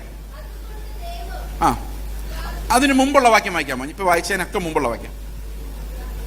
ദൈവം അബ്രഹാമിന് വാഗ്ദത്തം ചെയ്യുമ്പോൾ തന്നേക്കാൾ വലിയവനെ കൊണ്ട് സത്യം ചെയ്യുവാനില്ലാത്തത് കൊണ്ട് തന്നെ കൊണ്ട് തന്നെ സത്യം ചെയ്തു. അപ്പൊ ആണ ആരുടെ മേലെ ഇരിക്കുന്നേ? ദൈവത്തിന്റെ മേൽ തന്നെ. അതുകൊണ്ടാണ് നമ്മുടെ രക്ഷയുടെ ആണ നമ്മുടെ മേലല്ല, നമ്മളെ രക്ഷിക്കുന്ന പുത്രന്റെ മേലാണ്. കാരണം പുത്രൻ ആരാണ്? ദൈവം തന്നെയാണ്, അല്ലേ? അപ്പം അവന്റെ മഹാപൗരോഹിത്യത്തിന്മേലാണ് ദൈവം ആണയിട്ടിരിക്കുന്നത്. ഇനി നമുക്ക് ഈ രണ്ട് സാധനങ്ങൾ എന്താണെന്ന് നോക്കാം. ഓക്കെ, ഈ രണ്ട് കാര്യങ്ങൾ പറയുമ്പോൾ നിങ്ങൾക്ക് ഒരു പ്രത്യാശ ഉണ്ടാവും. ഓക്കെ, ഉണ്ടാവും, ഉറപ്പാ. അത് കഴിയുമ്പോൾ ഒരു പ്രത്യാശകാരം പാടി നമുക്ക് പോവാം. ഓക്കെ, പക്ഷെ അപ്പോഴും ഉയരത്തിലേക്ക് നോക്കി ജീവിക്കുന്നത് എങ്ങനെയാണെന്ന് പറയാൻ പിന്നെ ഒരു 5-10 മിനിറ്റ് എടുക്കേണ്ടി വരും. എന്തായാലും എല്ലാം കൂടെ 8:45 നിർത്താമെന്നാണ് എൻ്റെ പ്രതീക്ഷ. ഓക്കെ, ഒരു പുരോഹിതൻ ചെയ്യുന്ന രണ്ട് കാര്യങ്ങൾ എന്തൊക്കെയാണ്? ഒരു മഹാപുരോഹിതൻ ചെയ്യുന്ന രണ്ട് കാര്യങ്ങൾ എന്തൊക്കെയാണ്? ഒന്ന്, അവൻ നമുക്ക് വേണ്ടി യാഗം കഴിക്കുന്നു. മറ്റൊന്ന്, മനുഷ്യർക്കും ദൈവത്തിനുമിടയിൽ ഇടുവിൽ നിൽക്കുന്നു, മധ്യസ്ഥത അണയ്ക്കുന്നു, അല്ലേ? അപ്പൊ ഈ കർത്താവ് ചെയ്ത രണ്ട് കാര്യങ്ങൾ എന്തൊക്കെയാ? ഒന്ന്, നമുക്ക് വേണ്ടി ഒരു യാഗം കഴിച്ചു. അത് 5-ാം അധ്യായത്തിൽ പറയുന്നുണ്ട്. 7-ാം അധ്യായത്തിൽ പറയുന്നത് എന്താണെന്നറിയാമോ? അവൻ നമുക്ക് വേണ്ടി മധ്യസ്ഥത കഴിച്ചുകൊണ്ടിരിക്കുന്ന, എന്നേക്കും ജീവിക്കുന്ന ഒരു മഹാപുരോഹിതനാണ്. അപ്പൊ രണ്ട് ഹുക്ക് എന്താണെന്ന് മനസ്സിലായോ? എന്തൊക്കെയാണ്? ഒന്ന്, കർത്താവ് എനിക്ക് വേണ്ടി മരിച്ചു. മറ്റൊന്ന്, അവൻ എനിക്ക് വേണ്ടി മധ്യസ്ഥത അണച്ചുകൊണ്ടിരിക്കുന്നു. അത്രയും പറഞ്ഞാൽ പോരാ, അത് കുറച്ചും കൂടെ പറയാനുണ്ട്. അതെങ്ങനെയാണ് നമുക്ക് നോക്കാം. യേശുക്രിസ്തുവിന്റെ മരണം എങ്ങനെയാണ് നമ്മുടെ പാപങ്ങൾക്ക് പകരമാകുന്നത് എന്ന് ചോദിച്ചു കഴിഞ്ഞാൽ അതിന്റെ ഉത്തരം എബ്രായ ലേഖനത്തിന്റെ തന്നെ 13-ാം അധ്യായത്തിന്റെ 11-ാം വാക്യത്തിൽ പറയുന്നു. മഹാപുരോഹിതൻ, നിങ്ങൾ ശ്രദ്ധിക്കണം, ഇത് ഈ എബ്രായ ലേഖനം നമുക്ക് മനസ്സിലായി കഴിഞ്ഞാൽ ഭയങ്കര ആനന്ദമാണ്. പക്ഷെ ഇത് മനസ്സിലാക്കണമെങ്കിൽ ഒരു ഇത്തിരി ഒന്ന് ശ്രദ്ധിച്ചിരിക്കണം, അത്രയേ ഉള്ളൂ. ഇപ്പൊ ഈ പ്രസംഗം കേൾക്കാമെന്നുള്ള രീതിയിൽ ഇരിക്കുന്നതിന് പകരം ഇതൊന്ന് പഠിക്കാമെന്നുള്ള രീതിയിൽ ഇരുന്നാൽ ഇപ്പൊ ഇത് പിടികിട്ടും. ഈ പ്രസംഗം കേട്ട് കഴിഞ്ഞാൽ നോട്ട് കുറിച്ച്, ഈ നോട്ട് നിങ്ങൾ ജീവിതത്തിൽ ഒരിക്കലും നോക്കാൻ പോകുന്നില്ല. ഇഷ്ടംപോലെ പ്രസംഗത്തിന്റെ നോട്ട് നിങ്ങളുടെ വീട്ടിൽ കാണാം, അതൊന്നും മറിച്ച് നോക്കത്ത് പോലില്ല. അത് അവസാനം കടലേക്ക് വിൽക്കാൻ മാത്രമേ പറ്റാറുള്ളൂ. അതുകൊണ്ട് നിങ്ങൾ പഠിക്കേണ്ട രീതിയിൽ ഇതൊന്ന് നോക്കിക്കേ. മഹാപുരോഹിതൻ പാപപരിഹാരമായി രക്തം വിശുദ്ധ മന്ദിരത്തിലേക്ക് കൊണ്ടുപോകുന്ന മൃഗങ്ങളുടെ ഉടൽ പാളയത്തിന് പുറത്ത് വെച്ച് ചുട്ടുകളയുന്നു. അപ്പം സത്യത്തിൽ സംഭവിക്കുന്നതെന്ന് വെച്ചാൽ ഞാൻ ഇങ്ങനെ തന്നെ കാണിക്കാം. ഇതാണ് പാളയം എന്ന് വെച്ചോ. ഓക്കെ, എന്താ പറയുന്നത്, വിശുദ്ധ മന്ദിരത്തിലേക്ക് എന്ന് വിചാരിച്ചോ. അപ്പം രക്തം അങ്ങോട്ട് കൊണ്ടുപോയി, മൃഗത്തിന്റെ ഉടൽ എവിടെയാ? പാളയത്തിന് പുറത്ത്, വെളിയിലാണ്, അല്ലേ? അപ്പൊ രക്തം അകത്തും ഉടൽ വെളിയിലും, അല്ലേ? അടുത്ത വാക്യം. അങ്ങനെ യേശുവും സ്വന്തം രക്തത്താൽ ജനത്തെ വിശുദ്ധീകരിക്കേണ്ടതിന് നഗരവാതിലിന്, പാളയത്തിന് പുറത്ത് വെച്ച്, അപ്പൊ കർത്താവിന്റെ ശരീരം എവിടെ വെച്ചാൽ തകർക്കപ്പെടുന്നേ? പാളയത്തിന് പുറത്ത്. അപ്പൊ രക്തം എവിടെയാ? നമ്മളെപ്പോഴും പറയില്ലേ കാൽവരി ക്രൂശിൽ ചൊരിഞ്ഞ രക്തമെന്ന്. ശരിക്കും ചൊരിഞ്ഞത് അവിടെയാണെങ്കിലും അർപ്പിച്ചത് അവിടെ അല്ല. എവിടെയാണ് കർത്താവ് രക്തം അർപ്പിച്ചത്? നമുക്കൊന്ന് പുറകോട്ട് വരണം. 9-ാം അധ്യായത്തിലേക്ക് വന്നേ. 9-ാം അധ്യായത്തിന്റെ 11-ാം വാക്യം ഞാൻ വായിക്കാം. ക്രിസ്തുവോ വരുവാനുള്ള നന്മകളുടെ മഹാപുരോഹിതനായി വന്നിട്ട് കൈപ്പണി അല്ലാത്തതായി, എന്ന് വെച്ചാൽ ഈ സൃഷ്ടിയിൽ ഉൾപ്പെടാത്തതായി, വലിപ്പവും തികവുമുള്ള ഒരു കൂടാരത്തിൽ കൂടി ആട്ടുകൊറ്റന്മാരുടെ പശുകിടാങ്ങളുടെ രക്തത്താലല്ല, സ്വന്തം രക്തത്താൽ തന്നെ ഒരിക്കലായി പ്രവേശിച്ച് എന്നേക്കുമായുള്ളൊരു വീണ്ടെടുപ്പ് സാധിപ്പിച്ചു. എന്ന് പറഞ്ഞ എന്താ സംഭവം? ഈ യേശുവിന്റെ രക്തം അർപ്പിച്ചത് എവിടെയാ? തിരശ്ശീലയ്ക്ക് അപ്പുറത്താണോ ഇപ്പുറത്താണോ? ഈ സൃഷ്ടിയിൽ ഉൾപ്പെടുന്നതല്ല.